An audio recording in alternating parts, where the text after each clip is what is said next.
Hi, everybody.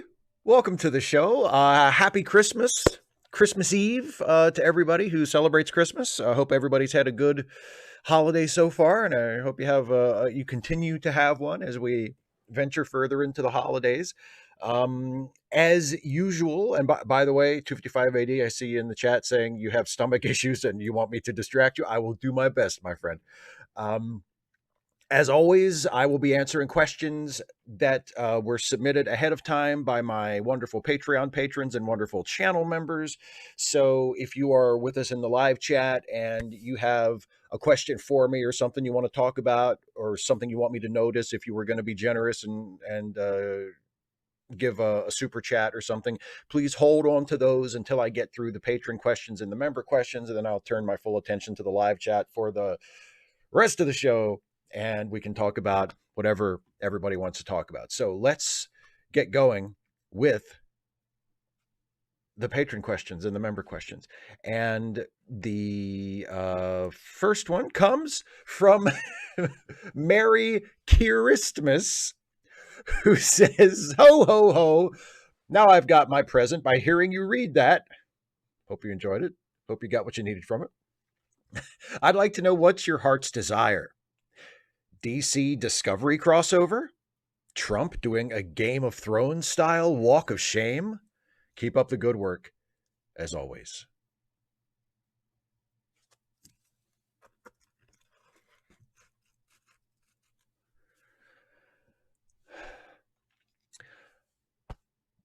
My heart's desire is world peace.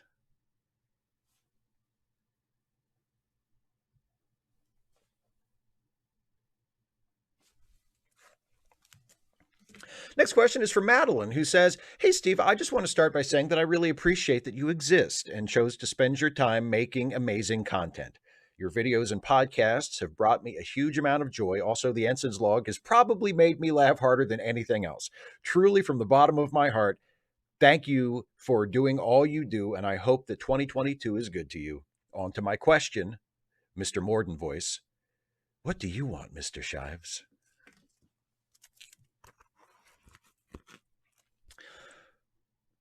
What I want is world peace.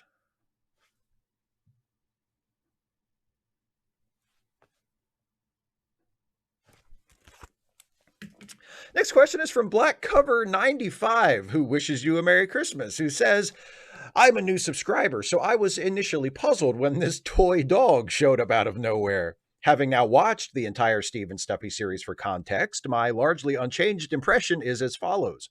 Garfield minus Garfield. Thoughts?" Well, but I mean, Stuffy is present in the videos. It's not like I'm doing videos where I see Stuffy, but the audience doesn't see him and hear him, or so it's not quite the same. But although I will say, I think Garfield minus Garfield is hilarious. So if you have watched the Stuffy videos and you have found them to be as funny as I find Garfield minus Garfield, then I take that as a huge compliment. So thank you very much. um, because Garfield minus Garfield is super funny, super funny. Um, okay, so next question is from David Colby, who says, "Happy 100th question. I know more than half of you half as well as I like, and I like less than half of you half as well as you deserve. If you don't get it, Steve, that's a Lord of the Rings reference, you fucking Philistine, you hack." I'm so glad I don't get it. Anyway, for my 100th question, if you had to be turned into a fantasy creature, elf, dragon, dwarf, centaur, whatever, which would you want to be turned into most? I know the answer is, dear God, none of them, but I want you to suffer for my own capricious reasons. It's the same reason I told you about the Pure Flix Twilight Zone knockoff. Which one has the shortest lifespan? I mean, is there like a fantasy version of a mayfly? Could I be that? So that my suffering could end as quickly as possible, so that my utter mortification at having to exist as a fantasy character could be as brief as possible. Not being well versed in fantasy due to my powerful, crushing antipathy / apathy towards it, I don't know. But if there is such a creature, an incredibly short-lived fantasy creature, whatever that may be, that's the one I choose. Let my suffering end as quickly as possible, please. But that's a really funny question. Stephen G. Clenard. Steve, you're a DC Comics guy. Maybe you can help me with some questions that have been vexing me for some time. Is it just me, or is Mr. Mxyzptlk kind of a dick? Speaking of which, do you think this would make a good premise for a trickster villain? Bob, fifth dimensional imp. Like Mixie, he can be banished by tricking him into saying his name backwards, but he isn't. But he really isn't so bad. At worst, he recounts amusing anecdotes when you'd rather get serious and focus on the problem at hand. To be fair, many of his anecdotes are indeed quite humorous. Thoughts? I think Bob. I think Bob, the fifth dimensional imp, who can still be sent back to the fifth dimension by saying his name backwards, is one of the funniest jokes about Mr. Mxyzptlk that I have ever heard. That is hysterical. His name is Bob. That's hysterical. Yeah, that would be an amazing. I don't know if you want I wouldn't want to bring him back too often, but as like a one-off gag villain for a Superman versus Mixie story, fuck yeah, that is fantastic. That is fantastic. I love it. I love that. I love that whole thing. Guy Hoyle says, "Hi, Steve. I really enjoyed your recent episode in which Picard was killed instead of being rescued from the Borg. However, there's a big consequence that you didn't address. He wouldn't have met Guinan, and she wouldn't have been aboard the Enterprise. This is especially important for the episode Yesterday's Enterprise. If she's not there, there's no way that Captain Riker, or whoever's captain, can know that the Enterprise C needs to go back through the time rift. The C is repaired and updated and joins what's left of Starfleet, and in 6 months, the Federation has to surrender to the Klingons. Tasha Yar doesn't go back in time. Sayla, I think it's supposed to be, is never born. And DS9 and Voyager, as we know, it never happened. Did I miss anything?" No, I think those are all reasonable consequences that we could predict if Yesterday's Enterprise happens the way you say it, if the Enterprise C remains in the present and the alternate reality isn't switched back to, you know, the reality more familiar to us. But I think there is something that you did miss, which is your assumption that Guinan would not have been on the Enterprise if Picard had not survived to travel back in time to meet her in the past is based on the premise that that the events of the Times Arrow two-parter are, you know, take place. But that episode had not been even conceived of at the end of the third season of TNG. So if we look at it from a real-world perspective, and we look at it as a show, as a work, as I like to most of the time, what would have happened was, yes, if they had killed off Picard in Best of Both Worlds instead of rescuing him, and if Captain Riker had been, you know, elevated to permanently take his place as the lead character in the show, Guinan would still be on the show because Guinan joined the show in season 2. And of course, there were hints that she had some kind of deeper relationship with Captain Picard, but we never learned what that was by that point. So if you wanted to answer the question of what was the deal with Guinan and Picard's friendship, you could do that at some later date and it would just be different than what we saw on Time's Arrow, or you could just forget about it because it doesn't matter anymore because Picard's not a character on the show anymore, and Guinan can just be there because she's there, and she would still be there for Yesterday's Enterprise. So yeah, I mean, I think that to me is the key to the whole thing. If Picard leaves at the end of season 3 or the beginning of season 4, Guinan's already there because Guinan joined the show in season 2. So she's going to be there. And it's just, you would alter the backstory of Guinan and Picard, or just not address it at all from that point forward. So you know, you wouldn't have to, if you still wanted to do Yesterday's Enterprise in that version of the show, you could still do that because Guinan would still be there. But your predictions as far as if the Enterprise C doesn't go back, I think those are all reasonable predictions based on how things played out in the show from that point forward. Earl Grey. It's the near future. Following the conclusions of Discovery and Picard, CBS premieres its pilot for the new Star Trek Actually. Captain Shives sits in his ready room, working on a pad, frowning at all the paperwork still ahead of him. He then realizes something. He's thirsty. Upon this realization, he orders a drink from the replicator, a drink that will be synonymous with him and the show. What is that drink? Well, it would, in ordinary circumstances, it would probably be black coffee, but I feel like if I were doing a show, I'd want to think of something else because that's Janeway's jam, you know? And like Janeway is the coffee captain. So I wouldn't want to be the coffee captain because that's already taken. So I just so happen to have sitting next to me a can of absolutely delicious, yes, Dana, delicious and refreshing lemon lime flavored seltzer. So it might be something like that. It might be a refreshing light fruit flavored soda. You know, I don't know, something like that. Yeah, I don't know, because like tea is kind of Picard's thing. Coffee is Janeway's thing. Cisco drank coffee too, but it was made up Klingon coffee, Racticino, so it's not quite the same thing. But yeah, I don't know. A sody pop. I would say, computer, one sody pop, please. And it would come out in like a little glass high neck bottle with a straw sticking out of it. And I would sit behind my desk in the red room and sip my sody pop through a straw.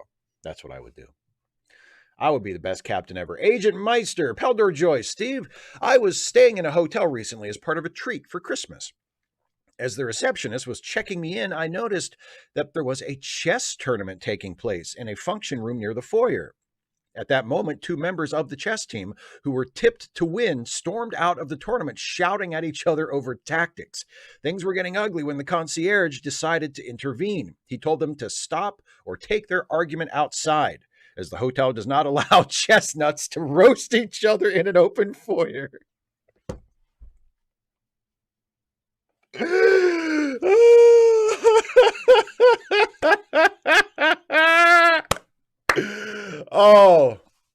Oh, thank you. Thank you very much.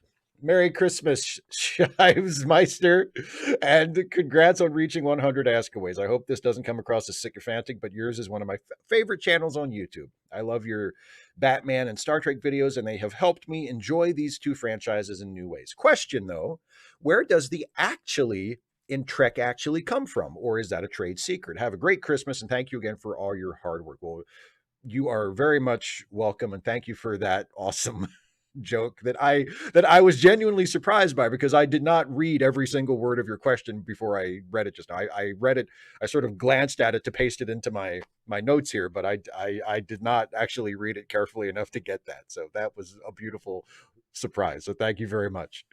Chestnuts roasting each other in an open foyer. The first video that I did in what became the Trek Actually series was my video about Captain Jellicoe, and I just titled that video Why Captain Jellicoe is Actually Pretty Awesome, because I felt like that was a good title for that video, you know, because I'm sort of arguing against prevailing sentiment in the fan community, or at least what I perceived to be prevailing sentiment in the fan community, and saying, no, actually, you might think Captain Jellicoe is an asshole, but he's actually pretty awesome. So that was the title of the first video. And then when I decided that I wanted to do more of those, I wanted something to kind of tie those videos together other than just that they were going to be about Star Trek. So I decided I would put actually in the titles of all the videos. So Trek Actually.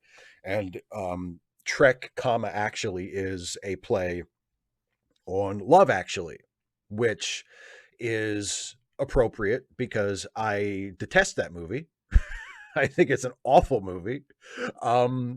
So I appropriated the form of the title of a movie I do not like at all, and I used it for good and for something positive for myself, and made it into the model for the title for my series of Star Trek videos. So that's where the actually comes from, because there was actually in the first video title, and I decided to make that kind of the gimmick, the title gimmick for that series. Next one is from Yogi FPV. I recently got into a debate about Star Trek, And the person I debated used the excuse of, if the writers want to make it happen, it will happen. The question is, how can you counter that? Because with that statement, you can't really argue what the writers are thinking at the time. Well, the thing is, I don't argue. I wouldn't argue that, because I would probably be the one making that argument. You know, if it's a made up show, it's a fictional show.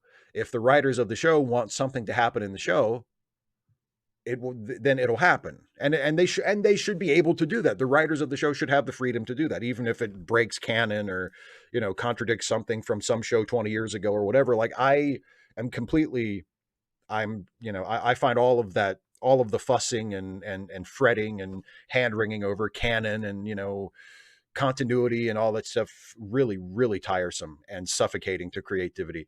Um, so I would be the one making the argument that if the writers want to make it happen, it will happen. And as long as it's a good story, as long as it's for the purpose of telling a good story, it should happen. But I mean, how can you counter it? I guess, I mean, I honestly don't. To me, there is no compelling argument against, because every time, you know, there's what Dan Olson has termed Thermian arguments, which is where you basically treat the fictional material as though it were factual, as though it, instead of a fictional universe, you look at it as though it's actual recorded history that happened in reality, that obeys, you know, the rules of our reality, that's sort of treated as though it's immutable, and everything has to make sense and everything has to be logical and nothing can contradict anything else. But again, I just find that really tiresome and silly. Um, so, you know, now you can argue over the merits of what the writers want to do. Obviously, you can still have an opinion. You can be a critic. You can say, yes, of course, the writers can do whatever they want, but this particular decision they made doesn't work for me because of X, Y, and Z, right? You can say it's badly written for whatever reason that you like, or whatever reason seems to make sense to you. But I agree. Yeah, if the statement is, you know, whatever the writers of Star Trek want to make happen can happen, I agree with that. That's exactly my position on it. So I can't really help you with that. Sorry. But thank you very much for the question. And thank you for being a member. Danny K says, hi, Steve. If you've never seen Cowboy Bebop, the anime, not the ill-fated live-action remake, I'd like to recommend it as a potential successor to Hilda for watch-along. It tells interesting, varied stories in a unique setting, and the sci-fi elements are really cool. Is that something you and Dana might consider? Thank you very much, and best wishes for the coming year. It is absolutely something that Dana and I would have considered 20 years ago when she showed it to me for the first time. So unfortunately, Cowboy Bebop would not work for our Trek Reluctantly series, because the idea behind that is we alternate weeks, and 1 week we're watching a show that Dana has not seen, but I have. And the next week we're watching a show that Dana has seen and I haven't. So we've both seen Cowboy Bebop. And actually, I I was introduced, like I said, Dana introduced me to Cowboy Bebop a long, long time ago.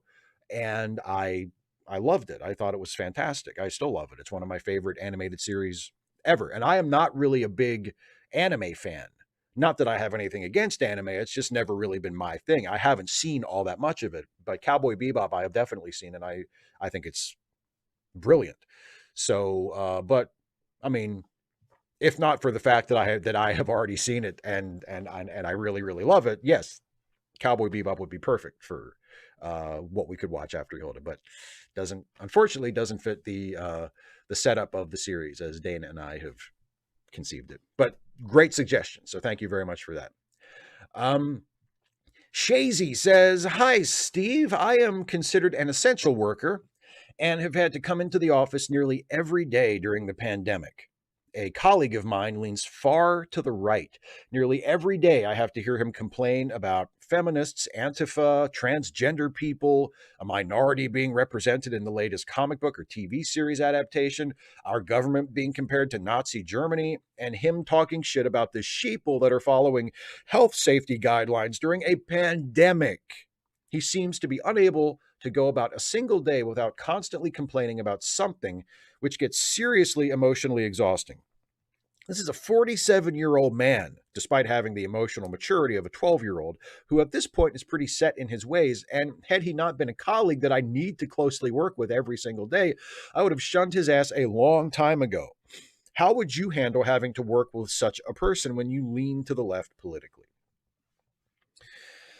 I mean, if you need the job, or the job means enough to you that you don't want to just, look for work somewhere else, and it's not a viable option. Like, I mean, I would say if there's any way you can talk to a superior and say, look, can I possibly work with somebody else, or can I not have to work with this guy as often, or can you have a word with him and just ask him to keep his fucking mouth shut about his gross politics while he's at work, while he's in a professional setting, or something. If you can have a word with somebody to try and get him to stop, that would be great.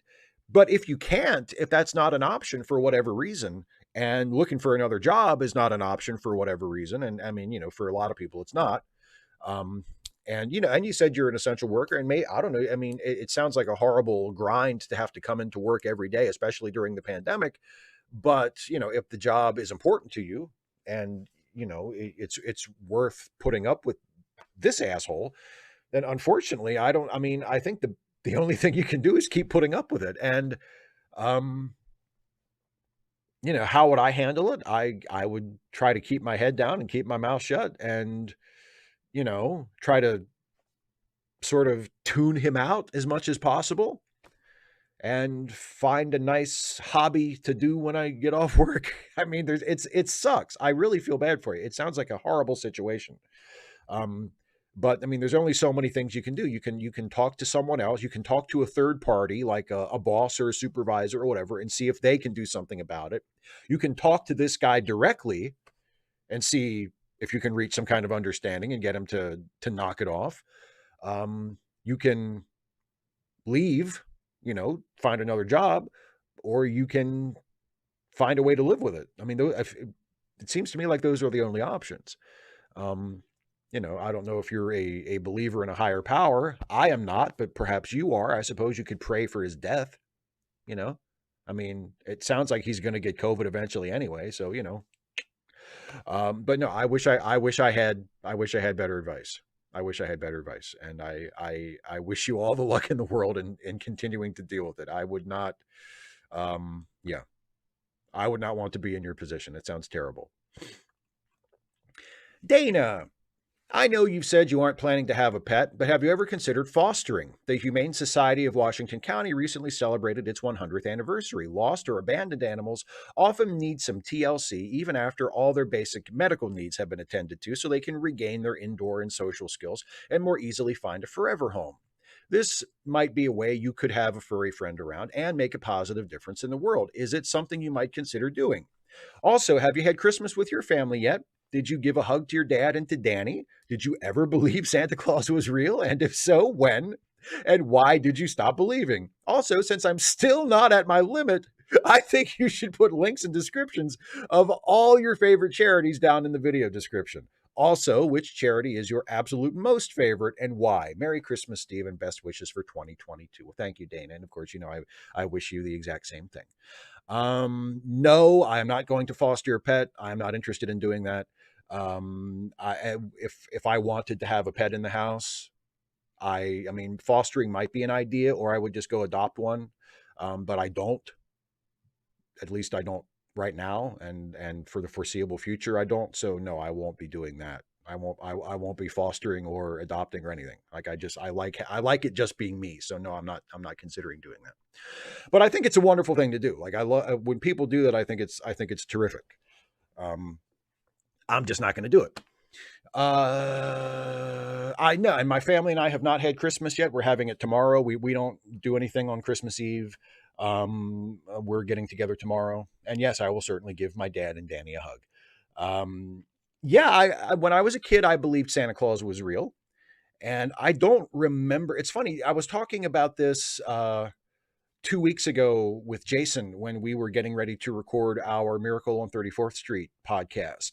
We were talking about Santa Claus and stuff. And I think he and I both had the same experience, which is that there wasn't like a light bulb moment where suddenly we were, you know, cursed with terrible awareness that Santa Claus was not real. It just kind of grew out of it. It was just kind of something that dawned on me gradually over time as I matured, and eventually I just sort of realized, oh, there's no Santa Claus. Like there wasn't like a single thing, and I can't point to one experience or one moment. I just kind of grew out of it. Um, and as for the links and stuff, I mean, I will just point people to the charity links that we always do, that some random geek keeps together for us, charitylinks.page, and also Give Directly, which I would say is probably my favorite charity at the moment. Because Give Directly, as the name suggests, uses the donations that it collects to give money directly to people in need. Like there's not like a means testing thing. There's not like, they don't take the money and buy stuff for the people. Like they give money to poor people. You give them money and then they take your money and they give it to poor people, right? What a concept. So Give Directly is my favorite charity at the moment. And it is linked in the description as well as all the charity links. So go and give. If you are feeling generous this Christmas season and you can afford to give in addition to your pre-existing obligations, charity links and Give Directly are my recommendations. General Contact Unit Problem Child. In his sycophantic Tucker Carlson interview, Rittenhouse mentioned the fact that he intends to attend Arizona State. Now, I'm not talking about physical violence, but do you think it would be okay for left-wing orgs at that uni to try and make his life there such a hassle that he decides to drop out? Progressive people like to say it's never okay to dox and harass someone, but I think there are some situations where it's the closest thing to justice on offer. Like if someone does something terrible, faces no legal consequences, and is totally unrepentant, I don't think they should just get to live a normal life. I think they should be publicly shamed. Last year, the less shitty YouTube atheists were focused on a high school science teacher who was telling kids being LGBTQ is evil. They refused to name her and shame her, and honestly, I really think they should have once it became apparent the school weren't going to stop her. Sometimes that's the only consequences you can give a shitty person. I agree with you. I agree with you completely. And I will say, I mean, if I heard that Kyle Rittenhouse had been harassed and bullied and run out of his college, that would not break my heart a little bit. I would have zero sympathy for him. If some average person who I had no reason to believe was bad had that experience, of course I would think that was horrible. I would say, oh no, you shouldn't do that. But someone who killed a couple of people and got away with it, like was legally exonerated for killing people and killing people in an unjustified way, like I have no sympathy for him. I don't give a fuck what happens to him. So no, I mean I am not I am not one of those progressives, liberals, whatever you want to call me, that, like shakes my head solemnly when I hear something like if Kyle Rittenhouse got, chased out of school. I know there are some liberals and progressives who would be like, oh no, we have to be better than that. I am not one of those. Fuck that kid. Fuck that kid. I don't care what happens to him. I agree with you. He should not have a moment's peace for the rest of his life. Fuck him. Fuck him. So yeah, I am completely on your side as far as that goes. I am 100% on your side. And I said the same thing several years ago about what was his name? The fucking Nazi, Richard Spencer. He should never have he should not be able to leave his house without having people hounding him, shouting at him, screaming at him, calling him names, making his life a living hell. Fuck him. I don't give a fuck what happens to him. He's a piece of shit. He deserves whatever he gets. And I feel like the same thing is true for Kyle Rittenhouse. My heart does not break for him. I have no sympathy for him whatsoever. I have sympathy for the people he fucking killed. Those are the people I have sympathy for and their families, right? Not him. Fuck him. Isaiah Taylor. So, as you know, I'm really excited about the launch of the James Webb Space Telescope, now scheduled for launch on Christmas Day. It is hailed as the most complex space vehicle ever made. Webb, like the other ambitious space missions, comes during a time of great upheaval for humanity, a pandemic, political instability, and social change. During the Cold War, humans amassed thousands of nuclear weapons for a war that would have ended civilization. On the other end, those same nuclear rockets sent robotic probes to the planets. What do you think? Is human space exploration a mirror on what humanity wants to become from what it is now? I will be watching the whole web launch Saturday. Busy Christmas. Happy holidays to you and yours, Steve. Well, thank you, Isaiah, and happy holidays to you and yours as well, my friend. I appreciate having you around. And I would like to think that that's true of the space program. I would like to think that the space program is sort of humanity's way of expressing our highest self. You know, I mean, that's one of the reasons why I am so profoundly unimpressed by things like SpaceX and Blue Origin and, you know, sort of the billionaires space race, because it takes something that is so grand and beautiful and drags it down and makes it into something petty and ordinary. And I just don't see it that way. I feel like it should be, I mean, we are still at such an early stage of space exploration. I mean, we landed people on the moon 50 years ago. Like, that's the point that we're at. We haven't gone beyond the moon yet in terms of actual human space travel.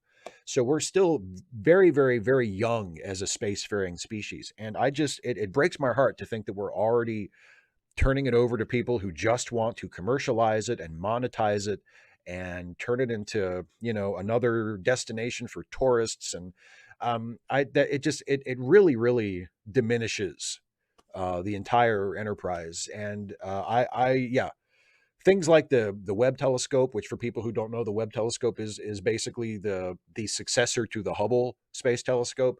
It's bigger, it's more powerful. It's going to be placed at a much farther orbit than the Hubble. The Hubble is in Earth orbit, and the Webb is going to be at Lagrange point 2, which is out close to the moon.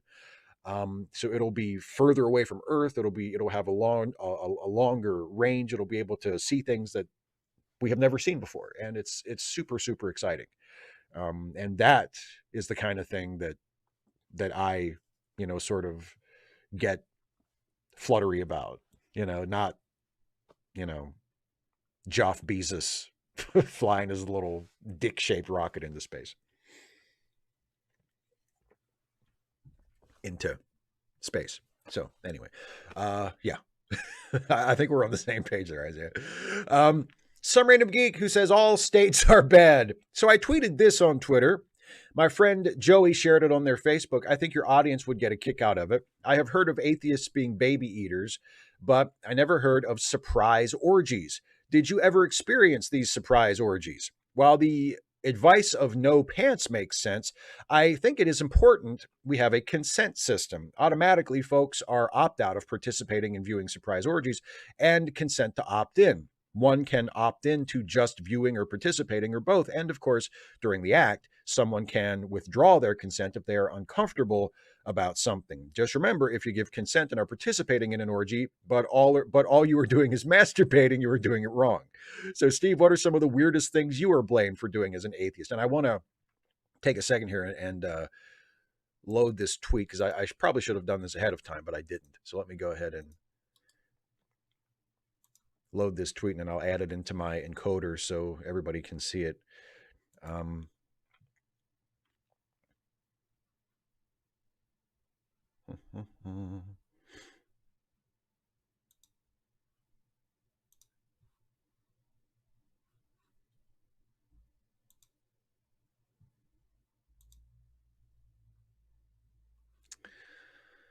Okay. Let's see here.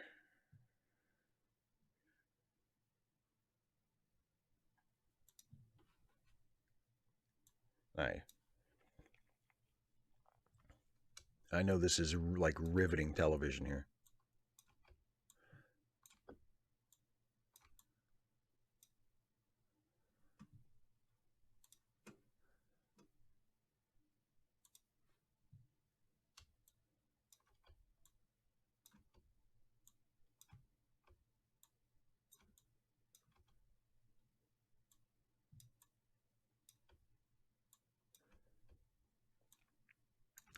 Okay. So there's Geek's tweet. that he shared with me. Um, and as you can see, it is Atheist Barbie. And it says, always adopt a strictly immoral attitude towards life. Laptop bag for easy access to atheist blogs and emergency use of Snopes, stylish nerd glasses, flying spaghetti monster necklace, geeky pro science shirt, atheist pieces of flair, fresh baby for lunch, godless reading material, no pants to be ready for surprise orgies. Atheist Barbie. So, yeah. To answer your question, no, I've never been invited to an atheist orgy. Um I I have not had the I guess benefit, if you're into that, of that sort of thing. Um but you know, I guess if an orgy is your kind of deal, then you know, maybe just like if eating babies is your deal, and I guess being an atheist might be for you. What are some of the weirdest things I've ever been blamed for doing as an atheist? I mean, I can't really think of anything specific. I know I've gotten in the relatively few times that I have interacted with like really hardcore, like super fundamentalist religious people, which hasn't been very often because I never, even when I was like way more active as an atheist online, I never really sought out interactions with religious nuts. Like I had a few, you know what I mean? I did a live stream aside and Brugencade. I did a couple of, you know, I did a debate with Shock of God once. So, I mean, I had encounters with religious nuts, but I didn't seek those out. And I didn't really, you know, once I had a couple of them, I didn't, I kind of said, okay, I'm good. Like I've had that experience, you know? Um, but you know, there's the accusation like, well, you really know that there is a God. Like everybody knows in their heart that there is a God and you're just denying it, you know, and by denying it, you're mocking him and, you know, all of that stuff. Like there's no such thing as an atheist. Everybody really believes deep down inside, you're just denying it.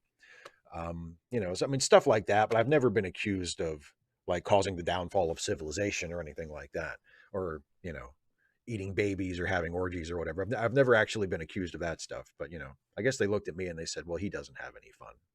So they just didn't blame me for those things. Jacob Monroe says, hello, Steve. It's Christmas Eve. What do you feel when Christmas time rolls around? Excitement, dread, complete and total ambivalence?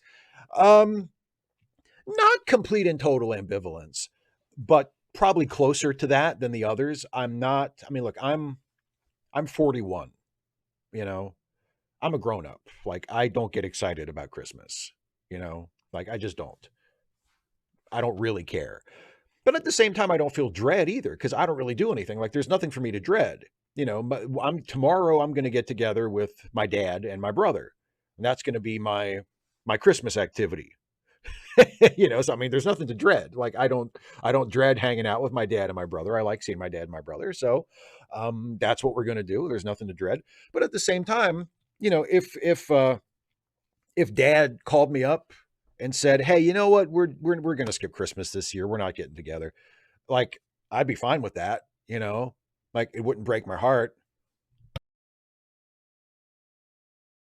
Oh, you know, there's a little bit of ambivalence. I wouldn't say complete ambivalence. I mean, I don't have any negative feelings toward Christmas. I'm just like it's very very much a shrug, just like oh it's yeah Christmas, okay, you know, if that's if that's what you're into, then good for you. You know, that's kind of where I'm at with it. Sangel, hi Steve. Hope you're having a great holiday, and I wish you well in the new year. I've heard you say that you're currently content with living alone. Is that because of a particular reason? Are you following a less strict cleaning schedule and you're messier than you would be normally? Also, did you decorate for the holidays even though you're by yourself? Um, I don't think it's for any specific reason. I enjoy solitude. I have found, and I think I don't know if I mean it's not really something you can inherit. Like it's not a genetic thing, but maybe it's a learned behavior or something. Because I remember when I was younger, my granny uh, told me because well, before my pap, her husband retired, he worked for the railroad. And when he was active with the railroad, he would often be gone for days at a time because he would, he rode the trains up and down from here in Hagerstown all the way down to Jacksonville, Florida, and back up. That was usually the direction that they would go. So he would be gone for days at a time on the train, and then he would come home and he would often sleep during the day because he would get home late and then he would need to be rested because he would be on call and he never knew when they would call him back into work. So he was like up and moving and gone a lot of the time. So after my dad grew up and left, Granny was by herself for a lot of the time. I mean, now when I came along and my brother came along, we were here a lot, but she had a lot of time to herself and she got to enjoy that. Like she liked having the place to herself and being able to come and go as she pleased and being able to do whatever she wanted to do. And that's how I feel now. Like I didn't hate living with someone. Like when I was married and we were and things were good, I didn't mind living with another person. I've in addition to living with my wife, I've had roommates and stuff, and of course I lived with my family when I was younger and I lived at home, and I never had a problem with any of that. But now that I'm living completely on my own, I kind of like it. And I'm not in a hurry to change that. You know what I mean? Like for this, I mean there are certain circumstances where I would change it, but I'm not like in a hurry to be like, like what Dana asked earlier about, would you foster a pet or whatever? Like I kind of like it the way it is. So maybe I get that from Granny. I don't know. And no, I'm not following a less strict cleaning schedule. I keep a clean house. I do the dishes every day. I never go to bed with dirty dishes in the sink. I make my bed every morning. I run the vacuum. I am. I just there was a lot of stuff piled up, sort of cluttered in the dining room for a while because the house I'm in now, since I moved out on my own and became a bachelor again, I've been living in this house that actually used to be my grandmother's house, and she unfortunately passed away almost 2 years ago now. But this was her and Pap's house that I'm in now, and there was some of her stuff that was sort of piled up and boxed up in the dining room, and I finally moved that into the basement and cleared everything out. So the house is in actually pretty good shape, and I keep a very clean, neat house, even though it's just me, because I don't want to live in, disorder. Like I want to have a clean, nice house. So I do. And yes, I didn't really decorate for the holidays, but again, because this is Granny's house, she always had, Granny and Pap never really decorated for the holidays either. Like after my dad grew up and left, like they didn't really do Christmas decorations. But Granny had a little ceramic Christmas tree, like a little ceramic light up Christmas tree where you put a light bulb in the bottom of it and it's got the little light up like plastic things. Um, and she would always put that out for Christmas. So I put that on the dining room table. That's my one and only Christmas decoration, and I do that in sort of in memory of Granny, and because I always really liked that. I always liked that little tree. So that's up, but that's it. That's the only Christmas decorations that I have put up. Russell, hey Steve, first off, Merry Christmas and Happy New Year to you. Secondly, this part isn't a question, just a recommendation. I found a recent Jerry Lawler interview on YouTube and it was amazing, talking about his late friend and learned some very interesting, cool things. Thought you would like to know. So my question is in response to one of your recent videos about what is data missing. Well, I think that technology used in the inner light would be an interesting idea. But in the fictional Star Trek world, of course, and forgive the question, does Data or any other AI life form have a soul? Mind you, in the Ira Graves episode, did Ira transfer his soul or just his memories? And what about Landru? Kirk even mentions he gave you everything except his soul. I bring this up because a soul is canon in Star Trek. Take Star Trek 3, for example. And finally, what about Picard? Is he really dead and just his memories survive? Anyways, always a pleasure to hear your thoughts on Star Trek. Take care for now. I think I think the answer is yes. There is such a thing as a soul in Star Trek, but I mean, you can debate with the Vulcans because the Vulcans believe in a Katra, but I think even with the Katra, knowing what else has been established about other species, I think you can sort of assume that the Katra is just like the Vulcan concept of a thing that everybody has, and that is it's the thing that makes you you. It's your consciousness, it's your personality, it's the product of your memories and experiences and instincts and beliefs and everything. It's you, like it's the thing that makes you you. And I think the Star Trek position is that is a soul, but it is a soul in a physical sort of neurological sense. Like it can be quantified, and it can even be picked up and moved from one vessel to another. So in that sense, I think Data and other AI life forms do have a soul. They have a soul in the same sense that biological organisms have. If you are a sentient being and you have a self-awareness, if you have an intelligence and awareness of your surroundings and the ability to have conscious experiences, then you have a soul in that sort of neurological scientific sense. And that is what makes you you. And in Star Trek, it can be saved after your physical life ends. It can be moved from one body to another. Um, as we have seen with, like, for instance, you said Ira Graves, Spock in Star Trek 3. And I think that's what we are meant to believe happens to Picard at the end of the first Picard series. It's not just Picard's memories that are moved from his biological body into the android body. It's him. It's himself. It's Picard. So it's not just a robot with Picard's memories that thinks it's Picard. It's actually Picard. I think that is the conclusion we are led to in that show. And I think it's so, yeah, there's definitely a soul, but not in like a religious sense, unless religious people choose to believe it as such. It's a sort of quantifiable scientific soul. But that is my position, and I think that is a fair reading of what Star Trek has shown us over the years. John Burns, Merry Christmas or Happy Holidays. Hydrate. You know what? I will take your advice. Exploring space is going to be interesting. If billionaires do it, they'll be talking about the costs involved, but if the experience gets too problematic for those who are on the ships, you might lose the ship crew and passengers to disgruntled travelers. If the governments do it, it will be all about control, meaning like the space race, the military will be the ones sent out. Either way, those who are sent out won't be the meek mentioned in the Bible, meaning perhaps the Bible is correct about the meek shall inherit the earth. What do you think? I think that is a very creative interpretation of scripture, my friend.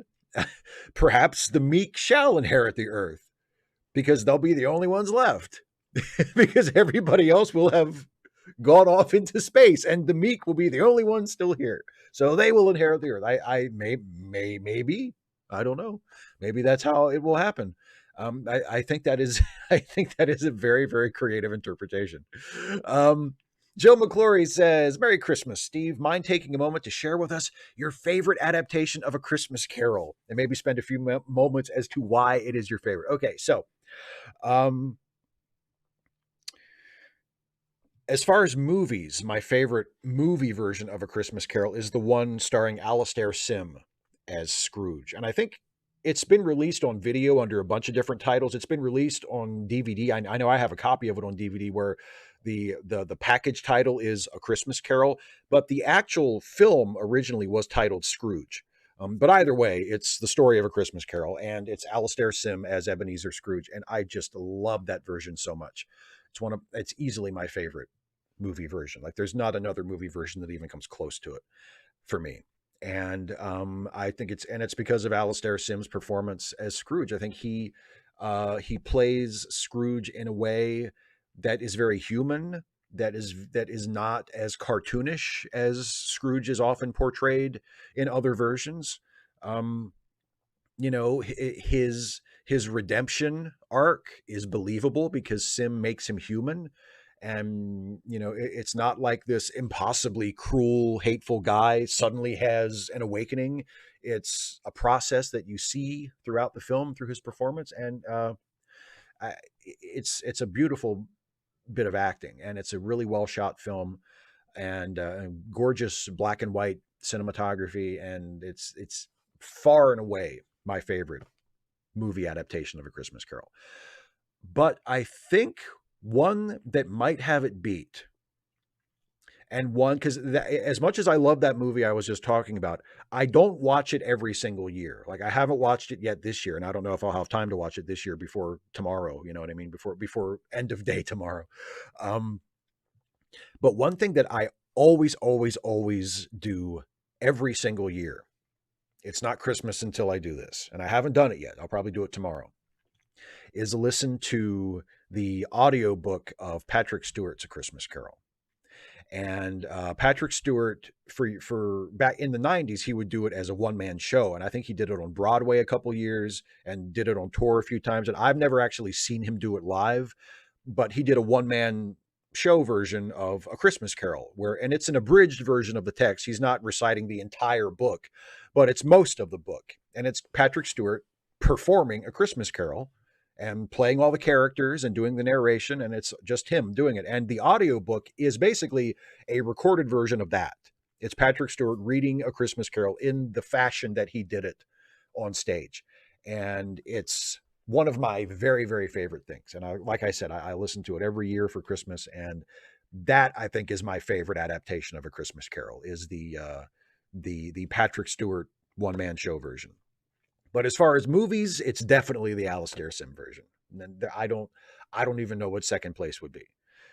Actually, the TV movie version that Patrick Stewart does, that Patrick Stewart did for TNT back in like the year 1999 or 2000 or something, is pretty good. Like it's surprisingly good. You might think like, oh God, it's it's a TV movie and they cast Patrick Stewart because he was doing the one man show, and it's like you don't necessarily and plus it's like the 1 millionth version of A Christmas Carol.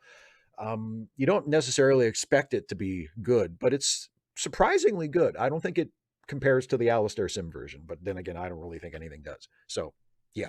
Great question. Thank you so much for giving me an excuse to gush about some of my favorite versions of A Christmas Carol. And finally, last question from Matthew Datcher, who says, congratulations on reaching number 100. By the time we meet again for episode 101, we will be a week into 2022, which will be our midterm elections. Do you have a few political resolutions you would like your voters to think about for the new year?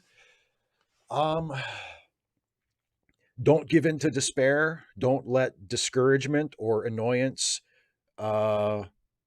convince you to not get involved, to not vote, to not agitate, to not speak out, to not be a participant in the process.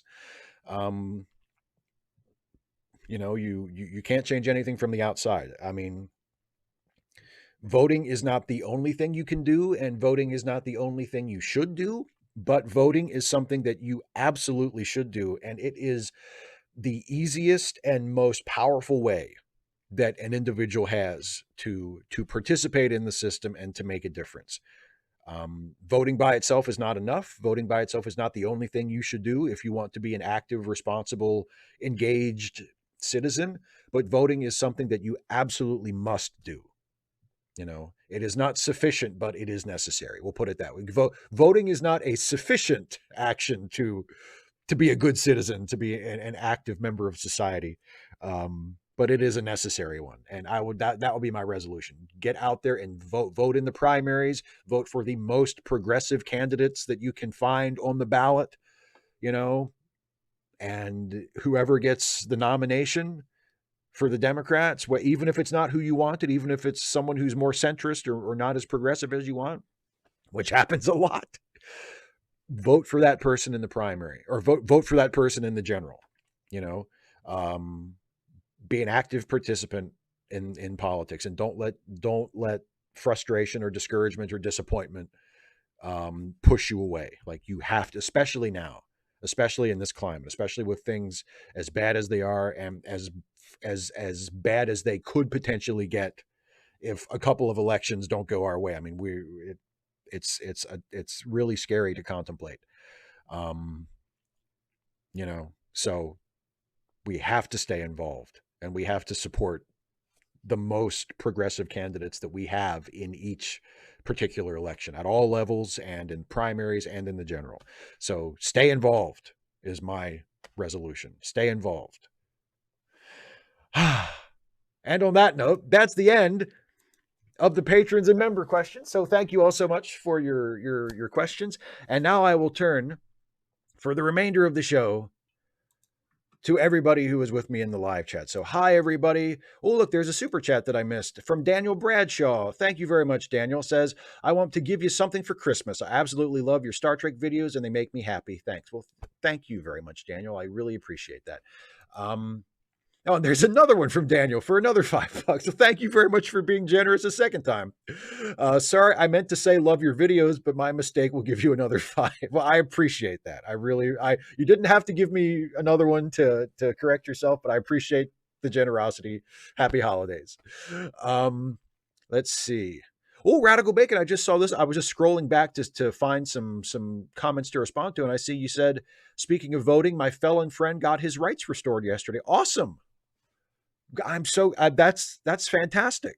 That's fantastic. Reenfranchisement of ex-cons of felons is a big issue. I've done videos about that. I think that's great news. Congratulations to your friend. That's wonderful. Um, oh, Sarah, is it a shit show? I had no idea. I didn't know it was a shit show. Darylette says, suppose you put together a Christmas playlist. What songs would you play first? Oh, you're talking my language now, Daryl. I start with Happy Christmas, War is Over by John Lennon, and then Do They Know It's Christmas by Band-Aid. Happy Christmas by John Lennon is my favorite Christmas song.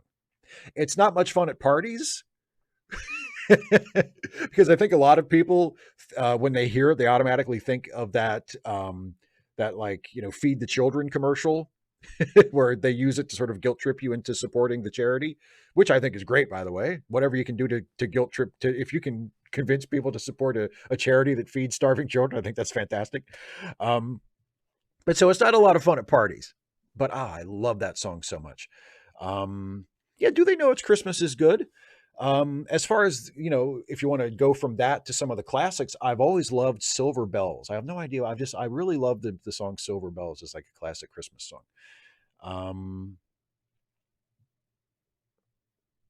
Yeah, I don't know. I'll tell you what won't be on it. What definitely will not be on it is Wonderful Christmas Time by Paul McCartney. And I'm sorry for even saying that because I know it's in your heads now. And I apologize for that. I really do. It's one of the worst Christmas songs I've ever heard. That will not be on my Christmas playlist. Member message from some random geek who says, Happy 100th Ask Away. I wanted to share something funny instead of asking a tough political question this time. Patron hangout this Sunday? Yes. This Sunday, day after Christmas, 12 p.m. day after Christmas. 12 p.m. Eastern, anyway. 12 p.m. for me. Yes, this weekend, this Sunday will be the patron hangout. Absolutely. And a member message from Kirok 2011 who says, Hey, Steve, my question wasn't much of establishing a religious core of Trek, but rather establishing some differences between AI life forms and humanoids. Well, but see, in that sense, I don't think there really is one. I think once an AI life form evolves cognitively to that point where they are of an equal level of intelligence or sentience or however you want to describe it as a biological organism, then I don't think there is a difference. I think Star Trek has made that point repeatedly that there really is no meaningful difference in terms of whether or not they have a quote unquote soul.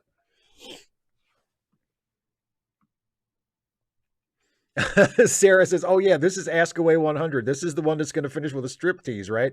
I don't know about that. I don't know about that.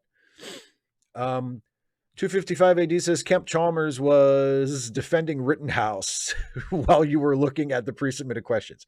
Well, that's not. Well, I will just reiterate what I said before, which is fuck Kyle Rittenhouse, and I don't care what happens to him. I mean, so do with that what you will, Kemp. Fuck him. Fuck him. I do not. There cannot be there. I cannot imagine a headline about something awful happening to Kyle Rittenhouse if I woke up tomorrow morning on Christmas morning and I opened my phone and was browsing the headlines and it said some fucking awful, unthinkably bad shit happened to Kyle Rittenhouse. I cannot think of a single thing that I could see that would make me feel the least bit bad for him. So.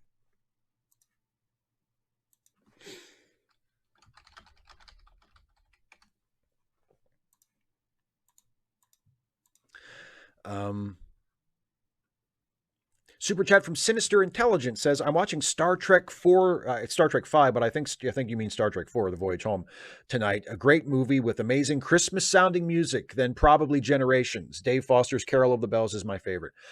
Yeah, I mean, Generations actually has that Christmas scene with Picard in the Nexus, so it's probably the closest to an actual Christmas movie that we get from Star Trek. But overall, I think Generations is a really lousy movie. So I would much rather watch Star Trek 4. And in fact, I did watch Star Trek 4 a couple weeks ago.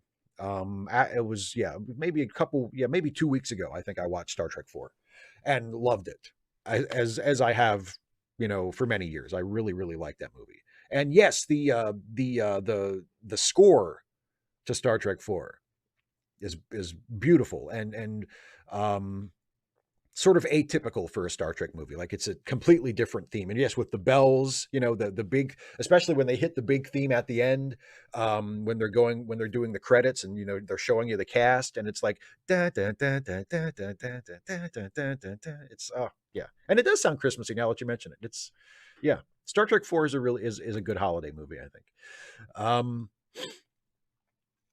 Kirak 2011 says, and yes, congrats on your 100th Ask Away stream. That is amazing. Thank you very much. Oh, Jason's here, says, I'm going to call you tomorrow, but for now, Merry Christmas. Well, thank you, my friend. Merry Christmas to you, too. And if you do call me, I might answer the phone. No, I'm kidding. I always answer when I see it's you. Thank you very much. I hope you and yours have a good Christmas, too. And I'll talk to you tomorrow, I guess. And if you call and I happen to be hanging out with my dad and my brother, if one of them's talking, I'll just be like, Dad, shut the fuck up. Jason's calling. Shut your fucking mouth. God. Hello? Oh, that's my fucking dad. I said, shut your fucking mouth. I'm on the phone. So,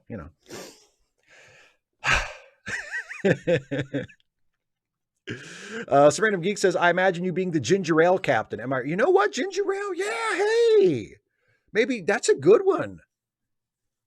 Maybe ginger ale could be my drink. Yeah, I like ginger ale. I'm a ginger ale drinker.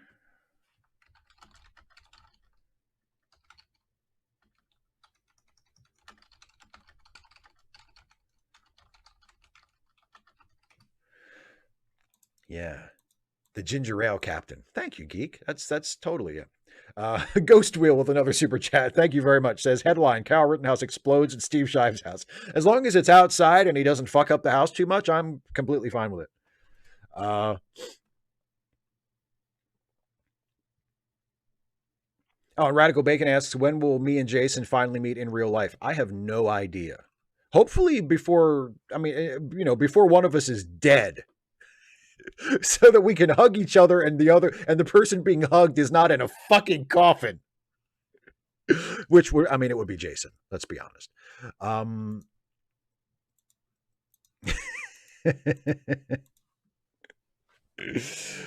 Let me see.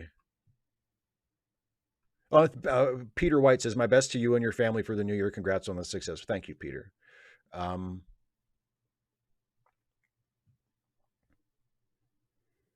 Oh, good night, Sarah. Happy Christmas. Knit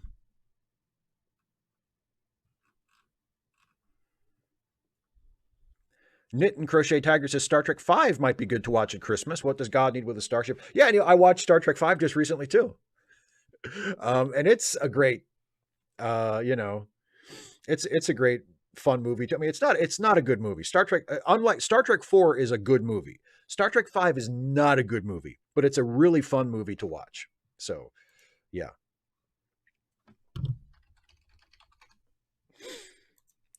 Okay, let me catch up on some of these super chats here. Thank you, everybody, for the generosity here of the super chats. Javasteen says, new to your videos, have been loving them. This is in reference to your Trek Actually video, not Actually videos. Keep your politics in your videos. Well, I intend to. I intend to. So I'm glad you support that. Thank you very much. And a super chat from Wolfie Bisatch. Thank you very much.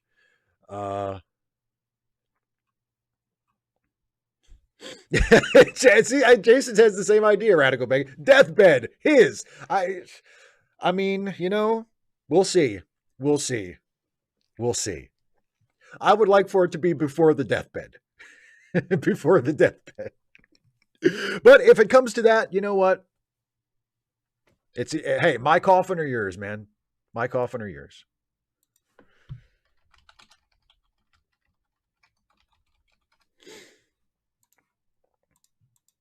But don't worry. I mean, when Jason and I do finally meet in person, I'm sure we will definitely mine it for content. Actually, I mean, maybe we'll take like one picture of like, the two of us, get like a buddy picture, right?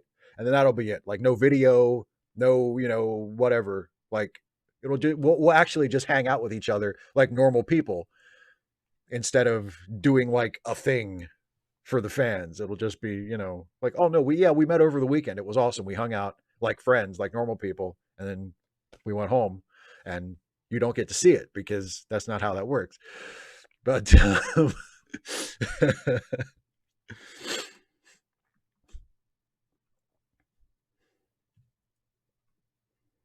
2-5 AD says, Steve, suppose all the nukes in the world magically stopped working in 1977, but the result was NATO and the USSR fighting a conventional war. Would it be worth it to get rid of nukes?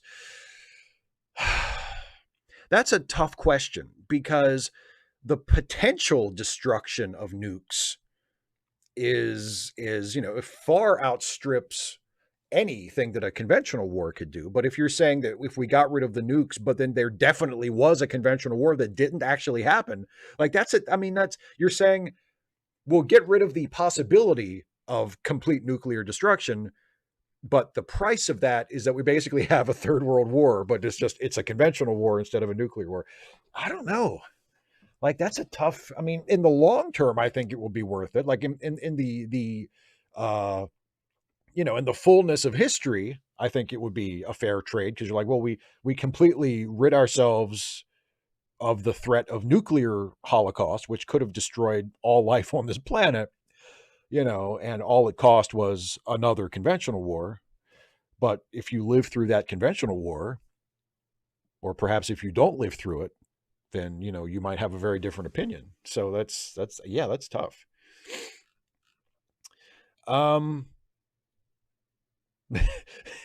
Dana, how would I know what normal people do? Because I am a normal person. God damn it.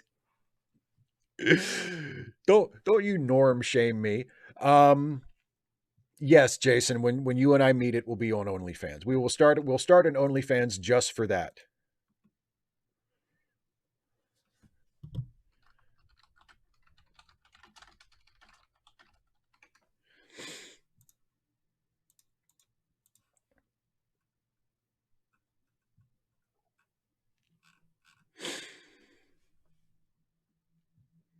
That other Ted says, in all seriousness, I think you're a great person, and I'm glad to see someone close to my age making the kind of content you make. Well, thank you very much. That's really nice. I appreciate that. Thank you for watching. Peter White says, do you feel there was a missed opportunity for a 1701B TV series? I feel like if they do a Pike show, this would be just as popular. Thoughts? I mean, it depends on the show. Like, I'm not curious in seeing an Enterprise B series just for the sake of it. But if somebody comes up with like a great idea for a show and does it, like, then I'm all for it. It's just like with the Pike show. Like, I'm excited about the Pike show about Strange New Worlds, not because I'm just innately excited by the idea of having a series that is set during Christopher Pike's command of the Enterprise. I don't give a shit. But it's because it's Pike as has previously been introduced in Discovery. So they've established a character that I think is interesting and that I care about, along with versions of Number One and Spock that also seem intriguing and well done. And it's sort of it promises to be kind of a return to like a classic Star Trek sort of presentation. And so those are specific things that are drawing me in and making me interested, not just it's a Star Trek show set during Pike's years, or it's a Star Trek show set on the Enterprise B. Like, I need more than that, So if I knew more about the show, yeah, absolutely. But is it a missed opportunity automatically because they didn't do a show about the Enterprise B? No, they didn't do one about the Enterprise C either. I don't give a shit. But if they have an idea for a show, then yeah, absolutely. Dana says, would your sody pop have a bendy straw? Well, of course it would. Yeah, of course it would. How am I going to have a soda pop with a straw and not have a bendy straw, Dana? You have to have a bendy straw so you can bend it and then it doesn't fall into the bottle. If you had a straight straw, unless it was like taller than the actual bottle, my God, you could let go of your straw and it would fall in the bottle. You bend it so that it hangs on the edge there. See? Bottles of soda and straws have to get up pretty early in the morning to outsmart me, you know?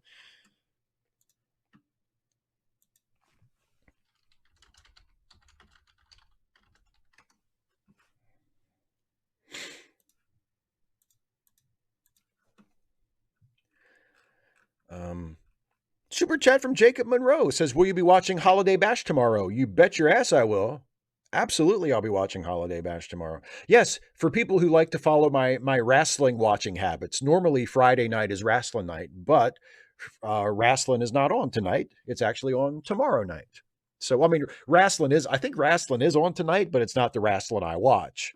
I watch AEW. I don't watch WWE. I watch AEW. And AEW is usually on Friday nights, but it's on Saturday nights this week.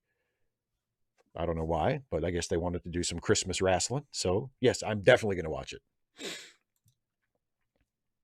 And super chat from Jay Grant, who says, thank you for the groovy year. I hope you have a lovely, silly season with lots of bendy straws. Well, same to you.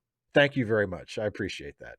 And here's one from Kirak 2011 says, on that Lawler interview, Mr. Lawler said most of those interviews that came from Andy, I'm Not a Redneck from Tennessee, were filmed in Lawler's backyard, which I was like, that's awesome. I think a lot of those Memphis pre-tapes back in the day, I think a lot of them were shot in Lawler's backyard. I remember hearing when they introduced Kamala, who unfortunately is one of the most horribly racist gimmicks in the history of professional wrestling.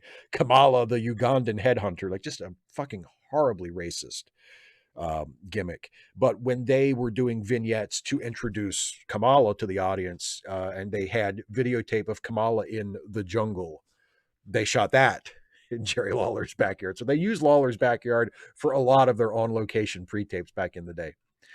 Um,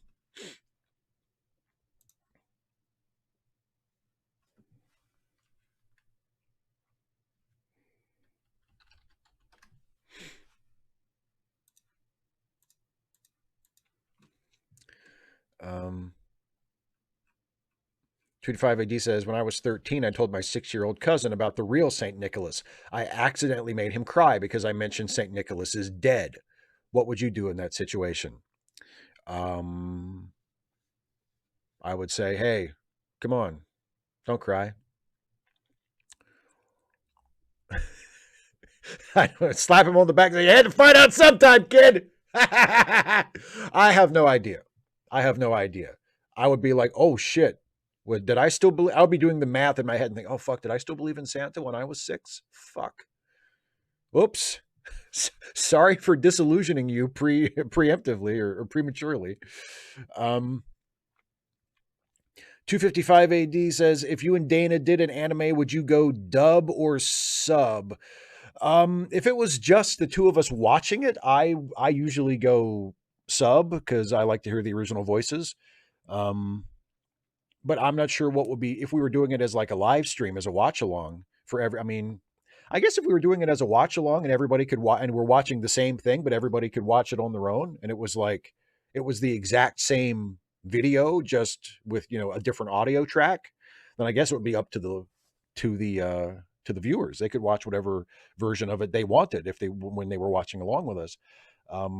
But I prefer subtitles to dub. CMAX says with a super chat, I was infinitely late today. To be frank, I was reminded by your live Patreon notice. Wanted to say congrats on 100 Askaways and Happy New Year, my friend. Well, thank you very much. I appreciate that. And I thank you for your support over the years. I really appreciate it. Yeah. And hey, you're not that late. I'm still doing it. So,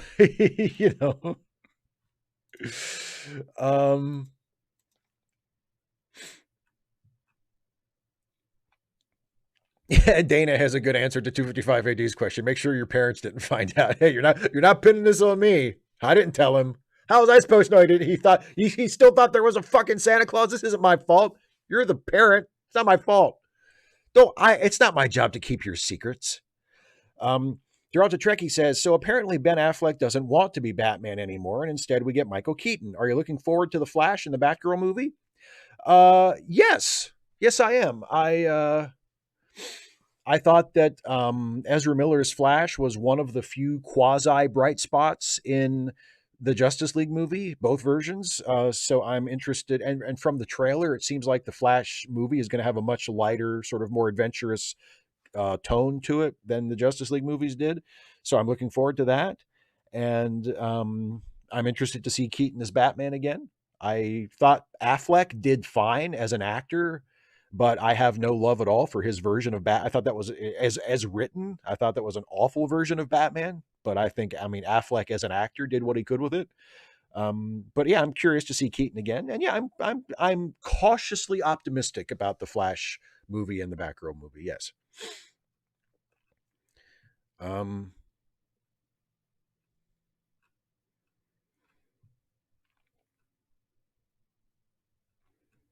random geek says, have you seen the anime Revolutionary Girl Utena? Dana loves it.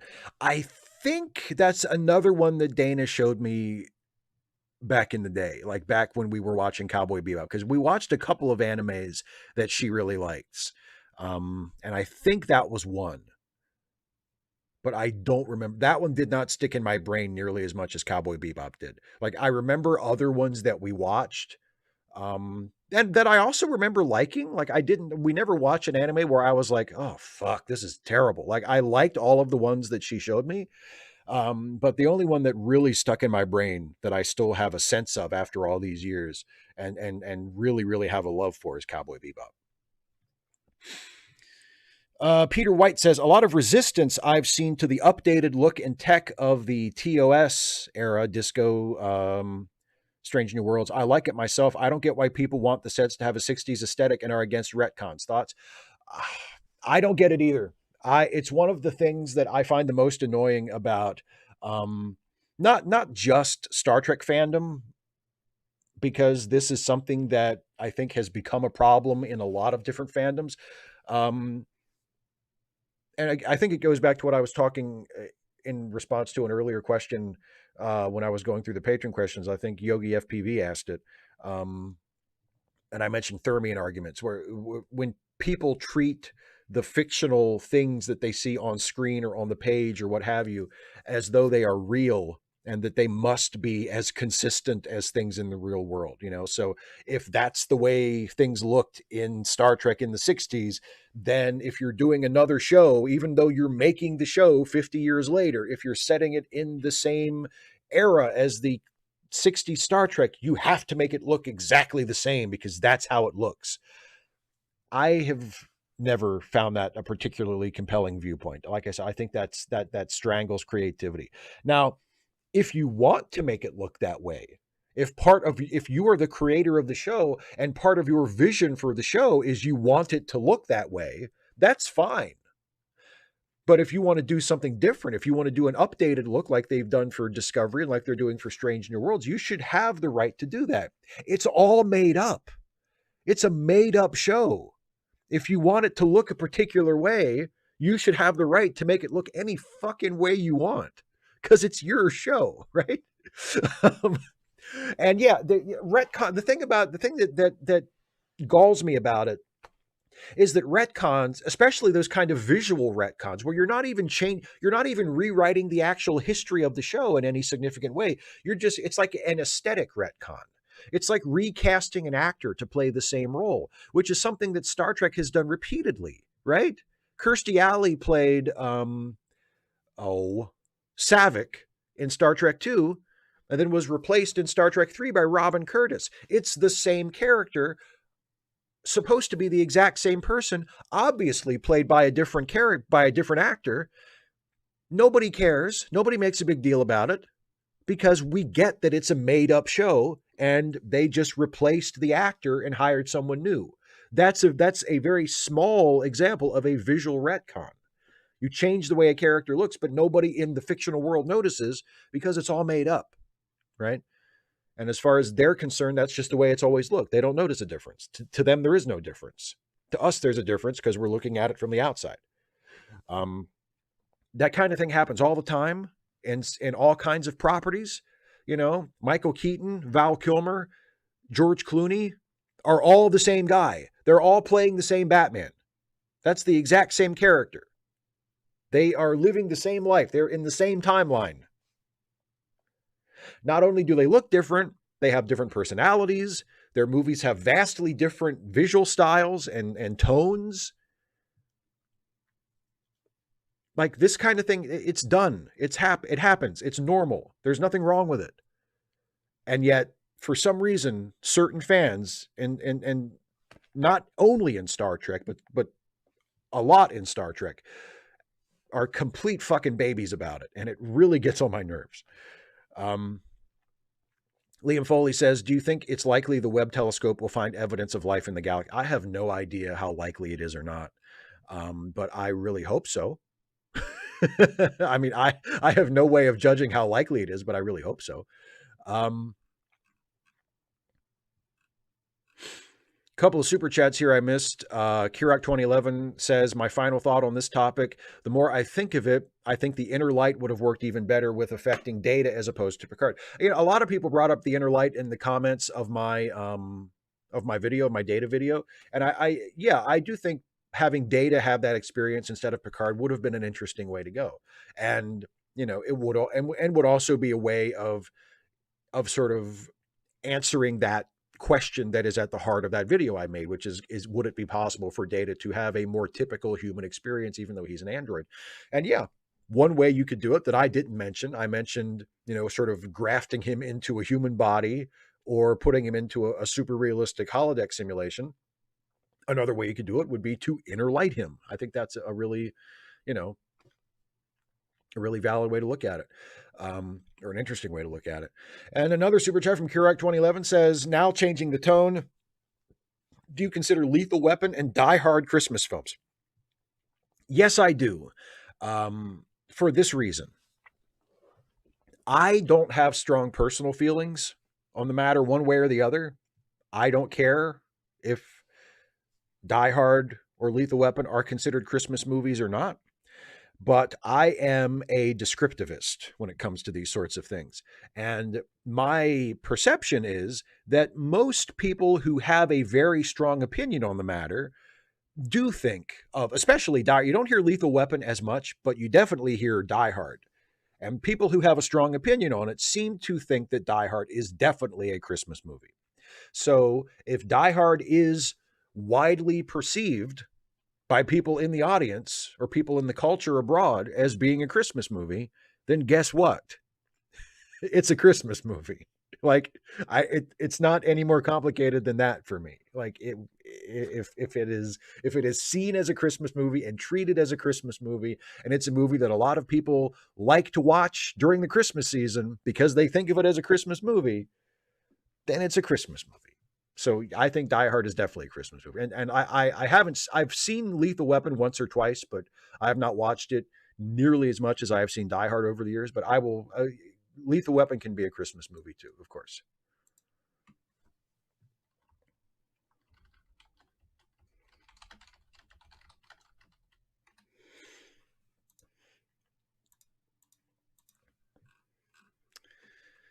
Let me see.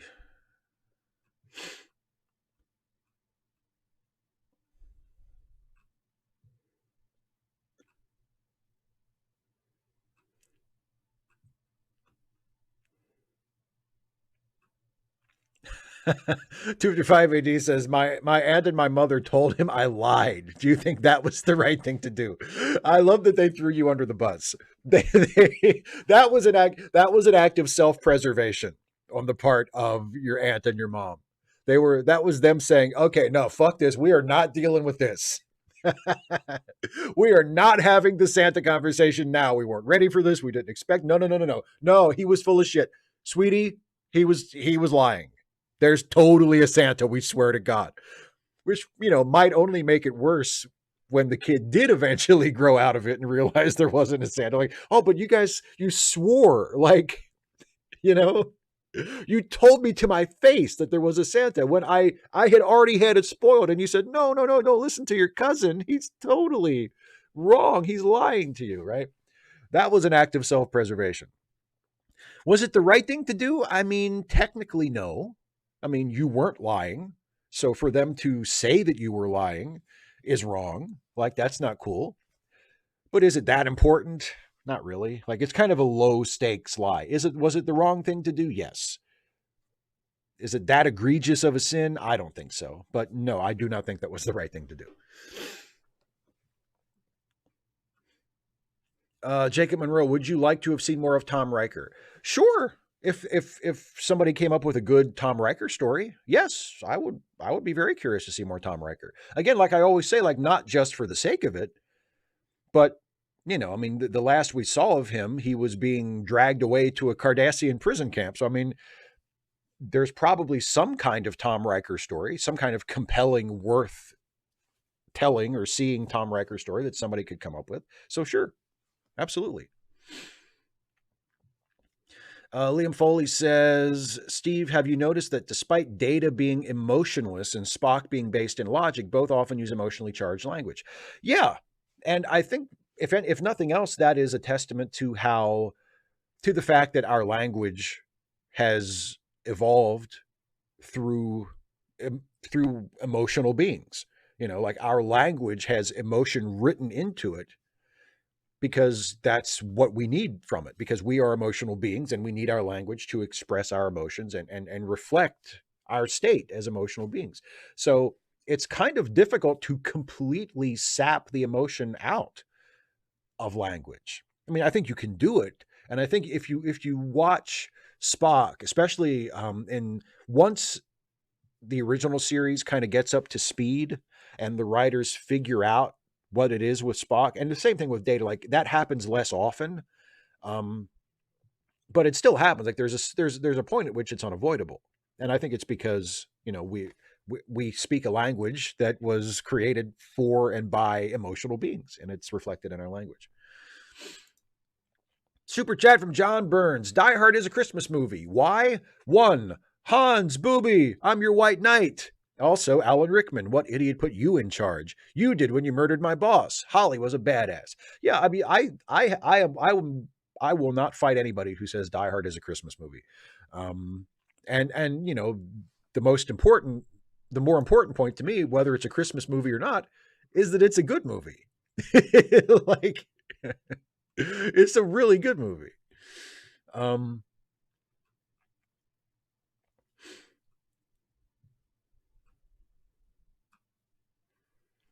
255 AD says the UK is passing a law that will allow them to strip people of citizenship if they potentially could move to another country. Would Trump have done that if not for the Constitution? Yeah, probably. Oh God, who even knows what kind of shit Trump would have done if not for the Constitution? Yeah, he probably would have. If he would have, I mean, if he would have thought to do it, and if Stephen Miller had explained to him why it was a good thing to do, he probably would have. Yeah.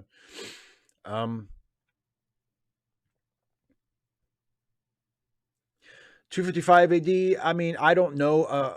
I don't know as much about that science teacher who was telling kids that being LGBTQ is sinful. But I mean, again, from what little I know of them, it does not inspire my sympathy. Like, if you're using your position as a teacher to try to instill bigotry into students, like, I'm not really, I'm not on your side. And if you come running to me going, oh, they're being so mean to me, I don't have a moment's peace, they're harassing me everywhere I go.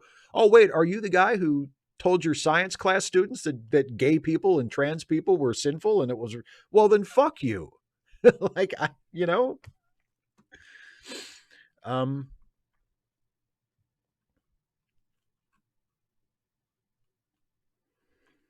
Liam Foley, I agree. Batman Returns is also a Christmas movie and a damn good one. And I watched that one recently as well.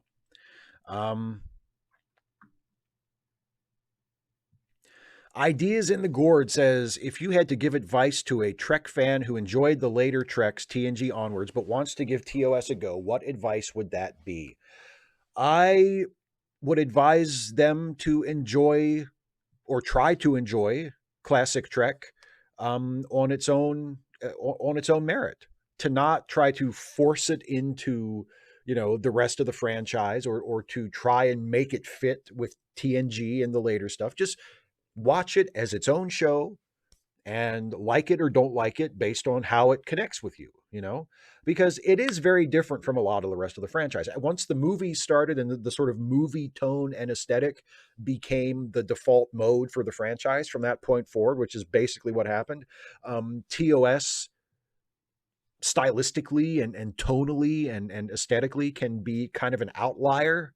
Um, but if you don't care about that, and I don't, and you just watch it as its own thing and just enjoy it, or again, don't enjoy it if you don't like it as a show on its own merit, then that's what I would recommend doing as much as possible. Like, don't watch it as, oh, this is the first Star Trek show in the great franchise. Just watch it as a show, and maybe you'll like it, maybe you won't.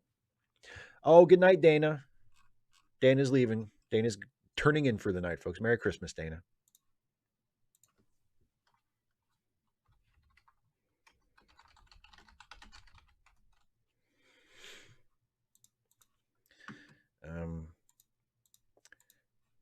Let's see here. Another super chat from John Burns, who says Telltale Games is back. Batman Chapter 3. The Expanse is getting a Telltale game version, and A Wolf Among Us Chapter 2. Good to know. I hope people who are fans of those will enjoy them very much. Thank you for the update. And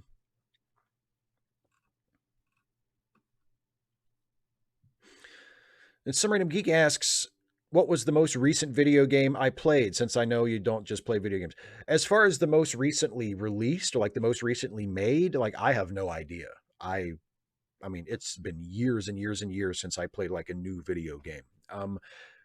The last video game I played, just of like the last time I played a video game, I think maybe a month ago, I got the itch, so I went on the MS-DOS archive on the Internet Archive and played Doom 2 for a little bit, because they have Doom 2 for free on the Internet Archive. I played that for a little while. I do that every once in a while.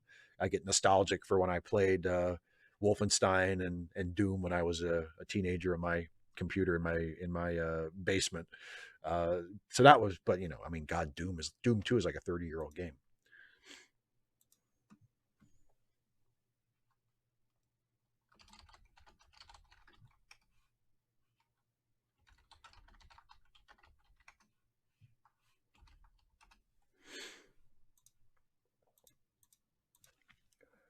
Super chat from John Burns, who says the NHL and NFL are no longer going to be requiring random COVID tests of its players.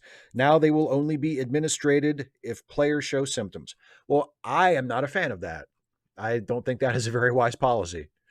That kind of sucks. 25 AD, do I agree Jellico sounds like the name of a company that makes Jello? Yes. Yes, I do. Jellico. Producers and purveyors of fine Jello products for over 100 years. Absolutely, it does.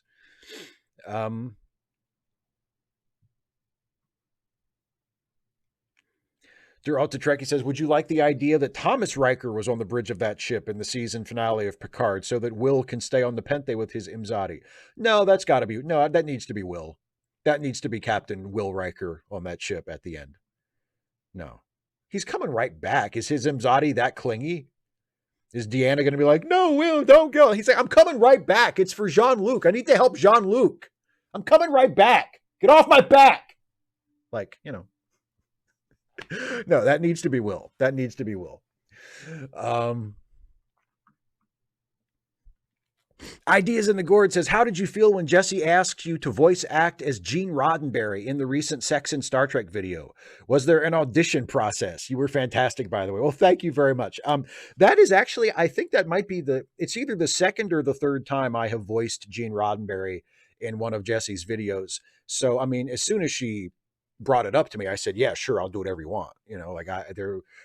There was not an audition process. She asked me to do it. For whenever the first time was last year, I think. She asked me to do it, and I said, of course I will. And I watched a couple of videos of Gene Roddenberry interviews. I can't do his voice, but I can get his cadence down, and I kind of do a little bit of a Gene impression when I'm doing the voice. But I mean, obviously, I can't do anywhere near an impression of him. But I get kind of in the ballpark of his speech patterns when I'm reading quotes of his. And so, I'm glad you enjoyed it. It's a lot of fun. It's a lot of fun playing Gene Roddenberry. And yeah, there was no audition process. Jesse just asked me to do it, and I was super, super thrilled to do it.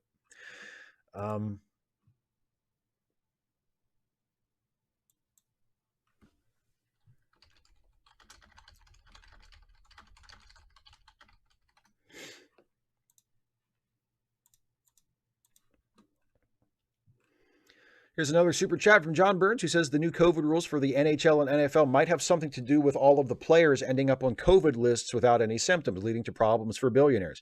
Yeah, you can't. If the billionaires have problems, and that's when we really need to, threaten public health. As long as the billionaires are happy, it doesn't matter, right? Yeah, that's a good point, John. And another super chat from Keurig 2011. He says, this would make a good story. Tom Riker with Ro Laren. Maybe even have Ro rescue Tom from the Cardassians while they were having their war with the Dominion.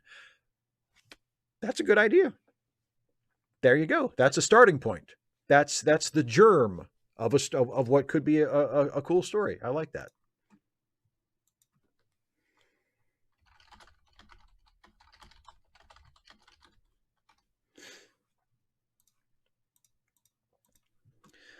Exactly, CMAC. God damn it, Imzadi! Fuck! Captain, you have a message from the Nepenthe. Who is it? What is it? What is it? It's your wife, sir. It's Commander Troy. What is it? Is it an emergency? Is it something with Kestra? No, she just wants to know when you'll be home. God damn, put her on. Put her on. No, pipe it through. No privacy screen. Just put it through. Deanna, hey, it's Captain Riker. Yeah, I'm rescuing our old friend and mentor and father figure Jean-Luc Picard in his moment of greatest need. So what did you need? What did you want? When am I going to be home? When I've finished, when I've saved the day, when the universe is safe, then I'll be home. Is that okay? God damn it. Like, they have such a perfect marriage on the show. I don't know why I'm imagining that it's like that, but and tell that fucking kid to stop bringing dead rabbits in the house.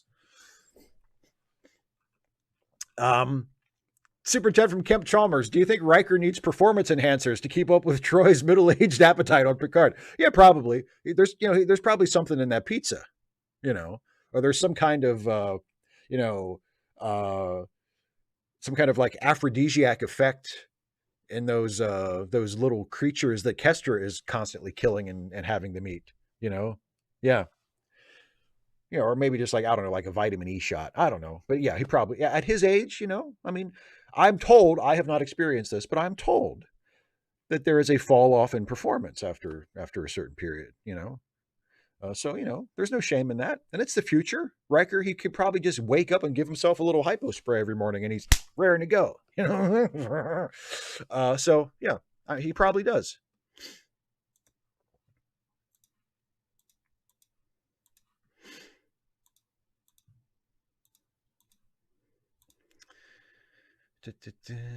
Yeah, geek, exactly. Yeah, I'll pick up some milk. Anything else?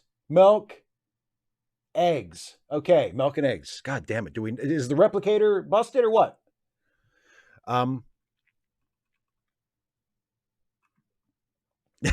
Yes, Jason. The mystery of Steve's preference of solitude is solved, and of course it's Riker related. Well, I mean, it is nice to be able to just scream randomly and do like a really loud, obnoxious comedy bit and not have to worry about disturbing someone else. Like, there is a certain advantage to that.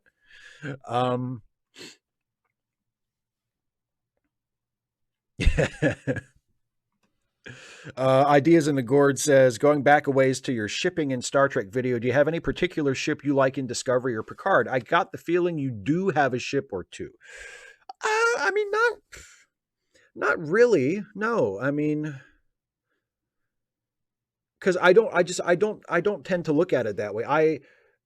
If the show is sort of pointing in a particular direction, like Saru and the president of Navarre, I can't even think of her name now, but the Vulcan lady. Saru and the Vulcan lady that they were kind of flirting with each other a couple episodes ago. Like, I guess you could say I ship them, but that's not really like the episode. The show is already sort of pointing you in that direction, you know. So it's not like me as the audience pairing them up and going, I'd like to see those two get together, you know. It's more that's something that the show has already introduced, and I'm like, oh yeah, that does seem interesting. I would like to see that, or I would like to see where that goes. You know, we haven't seen that side of Saru explored before. But no, I'm not. I think I said in the video, like, I'm not really a shipper. You know, I don't look down on it. I think it's a wonderful thing if that's how people choose to experience the show, and if that's how they enjoy it, and that adds to their enjoyment of it. Like, I think it's great. But I'm not really a shipper.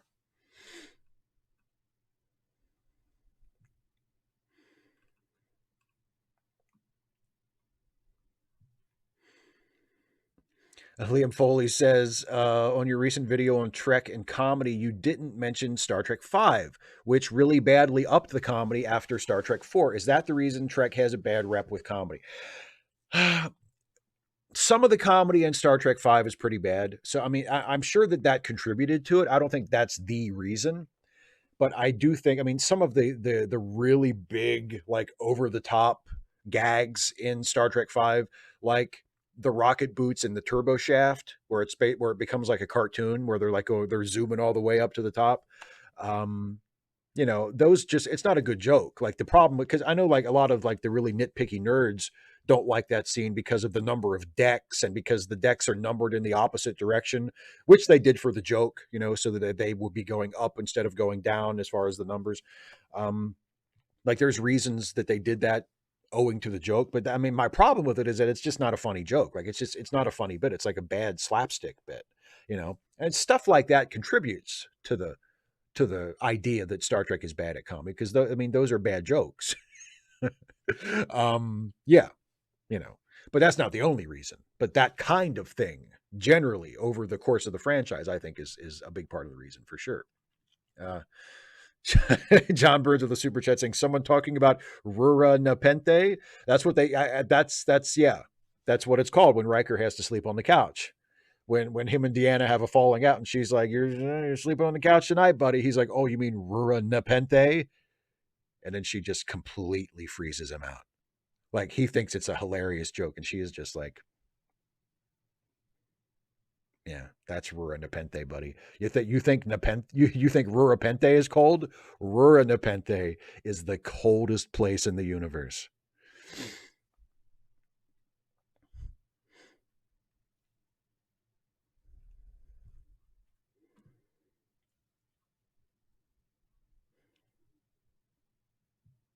Yeah, Philip. Yeah, I think the Awoshikun and Detmer is a big fanship on Discovery for sure. Yeah. Um, and again, you know, like, if the show goes that way, if that ship becomes canon, as it were, I mean, I don't have a problem with that. But it's not like I'm rooting for it. You know what I mean? Like, I'm just watching the show. You know, I'm not like rooting for it to happen. Um, Oh, Jemshin says, what would the average Ferengi's opinion of the ancient Earth horror story A Christmas Carol be? Oh, yeah, exactly. Well, I think you just said it in your question there. They would they would consider it a horror story. I don't think they would be big fans of it at all. What is the point of that? The rich guy decides to give all his money away to a bunch of poor people, for where's the profit in that? Like, they would hate it. They would hate it. 255 AD with an interesting question. Can you order brand name products from the replicator like your drink? I think about that a lot because I couldn't live without HP's fruity brown sauce.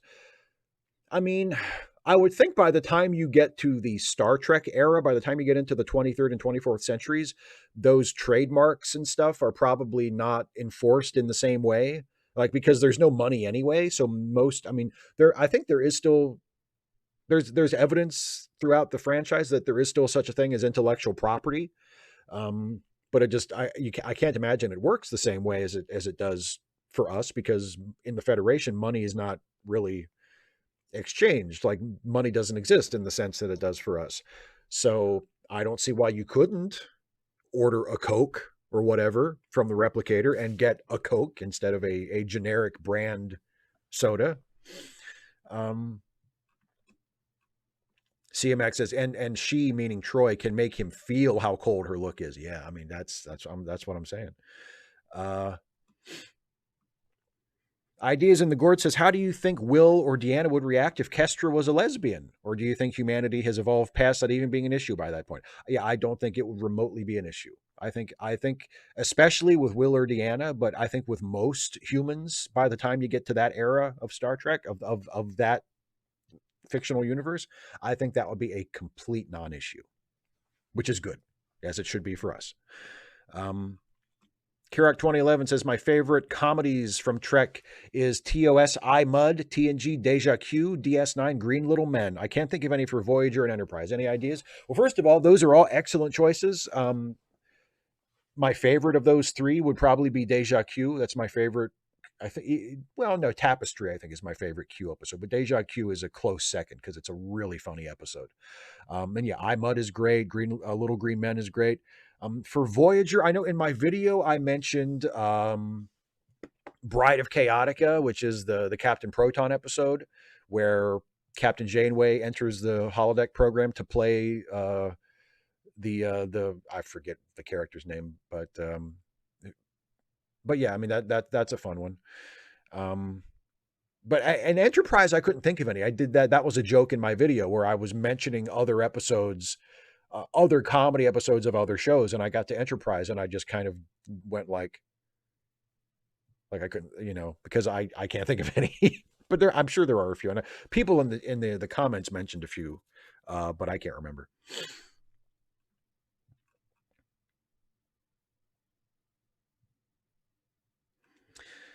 Serendum Geek says, you were changing on movie recommendations. Do you want any anime recommendations? Have you seen any movie by Satoshi Kon? I don't think I have. Yeah, I'll take some anime movie recommendations. I mean, I don't know if I'm ever going to watch them, but you're free to share some recommendations.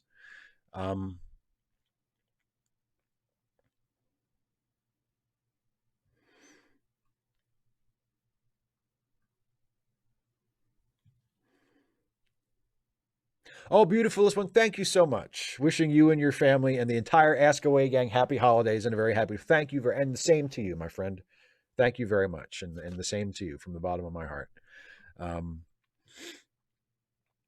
Yeah, some random geek. Exactly. I wanted a Coke, but this is a Royal Crown Cola. People would be pissed off because ain't nobody gonna order an RC Cola from the Magic Food Hole if you can get a Coke. And here's the trick. Now, this is a little quirk about Star Trek replicators that not too many people know. They will not make Pepsi, but it's okay because if you want a Pepsi from a replicator, all you have to do is order a flat Coke.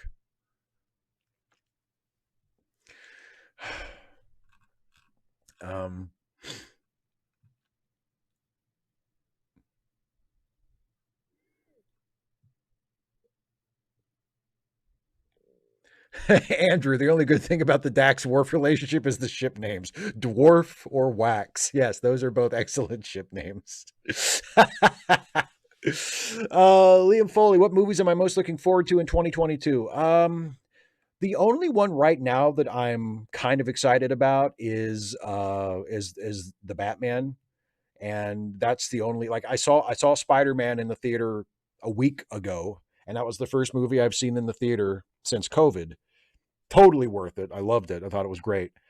If not for COVID, I would have gone to see it again a couple of times probably by now. Like, I liked it that much. And I'll go see Batman in the theater. But other than that, and I'm sure there's other ones too that are going to come out that I'm going to go see or that I'm going to be interested in, but I can't think of any right now. The only one, like, off the top of my head that I'm excited about is Batman. Thank you, Andrew. I don't. It's one of the big differences I have with one of my favorite wrestlers, CM Punk, is that he's a big Pepsi fan, and I am not. I do not enjoy Pepsi. I'll drink it if that's all they have, but I am definitely a Coke loyalist, and my opinion of Pepsi is, oh, somebody brought me a flat Coke.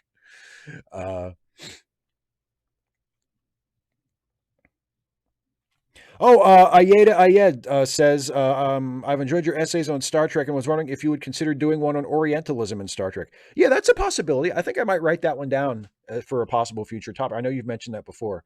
Yeah, Orientalism in Star Trek is an interesting topic. Um, the different ways in which the sort of America centric perspective of Star Trek is inadvertently revealed. I think that that's an interesting subject, you know, in a broader sense. The things that are depicted in Star Trek as being exotic or foreign, you know, or the ways in which the America or Eurocentric ideas about quote unquote, you know, exotic foreign cultures are presented is interesting. Um,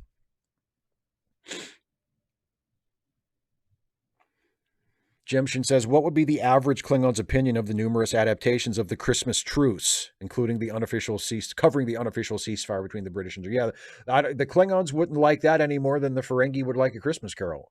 You know, I think they wouldn't get it. They wouldn't get it. Like, why did one of them not take advantage of the other? They could have ended their conflict right there. You know, there is no glory in truce, peaceful truce. Like, no, they wouldn't dig that. 255 AD. Can Stuffy wish us all Merry Christmas before you leave for them? What a wonderful suggestion. Stuffy! Stuffy, get your laptop out. They want to talk to you. They want you to say Merry Christmas. I'm going to click over to you in a few minutes, okay? All right, I'll give Stuffy a minute, and then he'll be on. I'm sure he would love to wish everybody a Merry Christmas before we wrap up. So I'll give him a minute. Give him a minute to get ready, and then he can come on and say Merry Christmas, and then I'll wrap it up for the night, and we can all go enjoy the rest of our evening. Yeah, some random geek. Yeah, root beer is a deep, and you know what? I like root beer. I do like root. I love a good root beer. And root beer is a Deep Space Nine thing. Root beer is.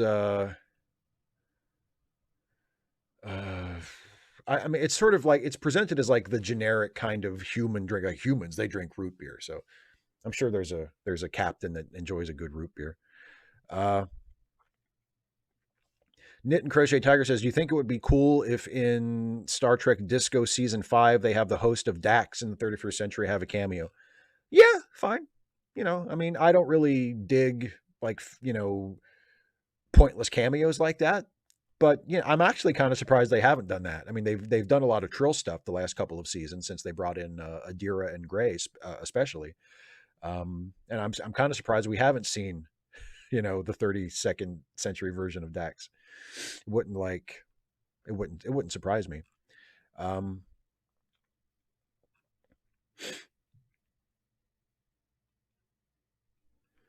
Ideas in the Gourd asks, have I ever seen or read any Star Trek fan fiction or fan fiction in general? Any stories that I've enjoyed? I've written fan fiction. I've probably written more fan fiction than I've read. But yeah, I've read some fanfic. I can't remember any Star Trek fanfic in specific that I've read and enjoyed.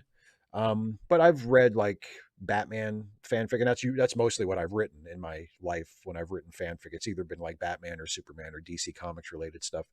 And Dana writes fan. Actually, one of the things that when Dana and I first met over 20 years ago, we met because she wrote a Batman fanfic story that was like her version of like the Batman origin story of the killing of Martha and Thomas Wayne. And that's still one of my favorite fanfic stories. Like it's just an amazing story. It's called Anniversary. So I really love that. You know, I'm biased because Dana wrote it, but even so, like so I've read and seen a little fanfic, not a lot, and I've written some. Oh, Keurig 2011 says, by the way, I think your new Trek commissioned videos is an amazing idea. I'm looking forward to those. Well, I'm thankful that it's gotten such a good response. A bunch of people have contacted me already to commission videos and have come up with really good topics that I think I can do. So I'm actually booked on those until like September of next year, you know, like September 2022. Because I can only probably do about one of those a month given my current production schedule. And I want to keep doing the regular Trek Actually videos as well, the ones that get voted on in the polls, you know. So with those and everything else I do on YouTube, like I can probably only do one, maybe two commission videos a month. And right now I have them scheduled between January and September.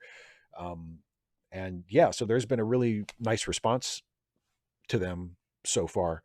And I'm looking forward to making them as well, because there's people have come up with some really, really cool ideas for videos that I'm really looking forward to doing. Yeah, 255 AD, that's an interesting perspective. The Klingons would view it as an honorable thing. Yeah, maybe. And again, it would depend on who's writing it. Andrew, if you're still here, thanks for stopping by. Happy Christmas, my friend. And hope you have a good night and a good holiday.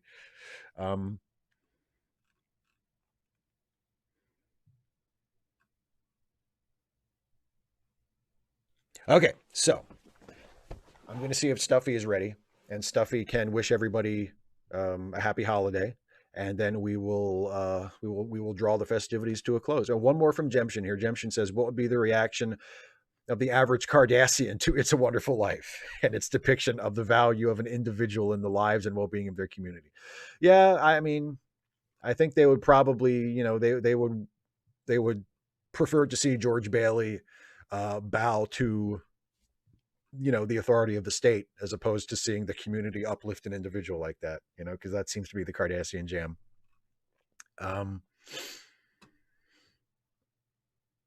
Oh, thank you, Kemp. You think I'm looking kind of ripped? Thank you. I wouldn't say I'm ripped at all. I do a teensy tiny little workout every day. So I mean, I'm in better shape than I was a year ago. I'll put it that way. But I wouldn't say I'm ripped by any stretch of the imagination. But thank you for noticing. That's very nice of you. All right, Stuffy, they're noticing that I'm ripped. Let's see what we can do. Let's see if Stuffy will wish everybody a Merry Christmas and a Happy Holiday. Stuffy, you there? Hi, everybody. Hi. Sorry, I wasn't expecting this, so I had to set up my laptop in a hurry here on my chair. But happy holidays, everybody. It's good to see you. Hope everybody's having a nice Christmas Eve, and hope everybody has, if you're celebrating Christmas, I hope you have a good Christmas tomorrow and have a happy new year. Thank you for all of the nice things you said about our most recent video when we did our Thanksgiving video, where we did a Mystery Science Theater riff like we used to do every year. That was nice to do. That was nice to come back and do that with Steve and Jack, and people seemed to think that was good. So that was fun to do. Nice that it got such a nice response. And hopefully we'll be back doing videos a little bit more often in the coming year. I don't know when. I can't make any promises that we're going to do videos of any particular number or by any particular date, but we're going to try. And hopefully you'll see me and some of the other folks every now and then. So anyway, thanks for watching, and thanks for not forgetting about me. I haven't forgotten about you either. And I hope everybody has a nice holiday and a nice night. So that's all. Merry Christmas, everybody. Take care of each other. Oh, thanks, Stuffy. What a good dog. My God. Anyway, and it was nice because this was the 100th Ask Away, and I didn't really want to do anything special. I got a couple of suggestions for things I could have done, and I decided to just do a regular episode for episode 100. But having Stuffy drop in and say hello for the 100th episode, and also because it's Christmas Eve, that's a nice. So thank you 255 AD for that. For that suggestion. That was nice. Stress-free K. That's Stuffy's business, but I happen to know that Stuffy does not do drugs. But if he did, that would be fine. If Stuffy wanted to, that's Stuffy's business. Stuffy's a grown-up, as long as it's legal and safe. That's all I care about. That's all I care about. I just, want my friend to be safe. But I happen to know that Stuffy is not a user, is not a partaker of the marijuana. I happen to know that on good authority. Jack McPherson is a drunk. I don't think he does drugs, but he's a complete drunk. But Stuffy's relatively straight most of the time. Anyway, I'm going to wrap this up. Thank you all so much, as always, for joining me for this. This is the 100th one of these that I have done, and I cannot express my appreciation to you enough. Some random geek has just posted in the chat. I will remind you as well. Charitylinks.page. Charitylinks.page. If you are feeling generous, if you have a few extra bucks and you want to send those extra bucks to a good cause, you can go to charitylinks.page. And you will find PayPal links and fundraisers and legal defense funds and bail funds and all kinds of worthy causes that are put together by our pal Some Random Geek in that Google Doc. I would encourage you to donate to one of those if you're feeling generous this holiday season. It help out somebody who needs a helping hand. Also, don't forget, if you want to support this channel of mine, you can become a patron by going to patreon.com/Steve Shives or becoming a channel member by just clicking the join button. And also, for patrons and members, as Some Random Geek has also mentioned in, no, I wouldn't say Stuffy's straight edge, but he's mostly straight. He's not straight edge. Like, he has had a drink a time or two. Stuffy has been drunk before, and he's not like, as a matter of principle, completely straight edge or drug free. But as a matter of course, in practice, he's pretty straight. As am I. We have that in common. But yeah, this weekend, this Sunday, actually, day after Christmas, is the monthly hangout for myself and my patrons and channel members. So I'll be posting about that on Patreon and in the members only community section on my YouTube page. So we'll get everybody up to speed about that over the weekend. Looking forward to seeing everybody as always. But yeah, that's how you can support the channel. And also, don't forget, in addition to the YouTube stuff, I co-host a couple of podcasts as a part of the Let Me Listen family of podcasts. There's Late Seating, the movie review podcast that I co-host with Jason Harding. And there is the Ensign's Log, the Star Trek-themed comedy podcast that I am on alongside Jason and also the amazing Dana Cole, who was with us earlier in the live chat, where we play characters who are serving aboard the TNG-era Starship Enterprise now during the 4th season of the show. So if you have not listened to the Ensign's Log, and especially if you are a big fan of my Star Trek-related content and you haven't listened to the Ensign's Log, I think you will really dig it. You should check out the Ensign's Log. But you can find all the links to the Let Me Listen podcasts in the description of this video. So that's it, everybody. Thank you all so much for being with me. Thank you for watching. Thank you for the great questions and the great interaction. I'll see hopefully some of you this weekend for the patron and members hangout, and I'll see you next week for more videos. And Dana and I will be back on Wednesday night for the next Trek Reluctantly live stream. But until then, have a good night, have a good weekend, have a good Christmas, those of you who celebrate it. Happy holidays, and take care, everybody.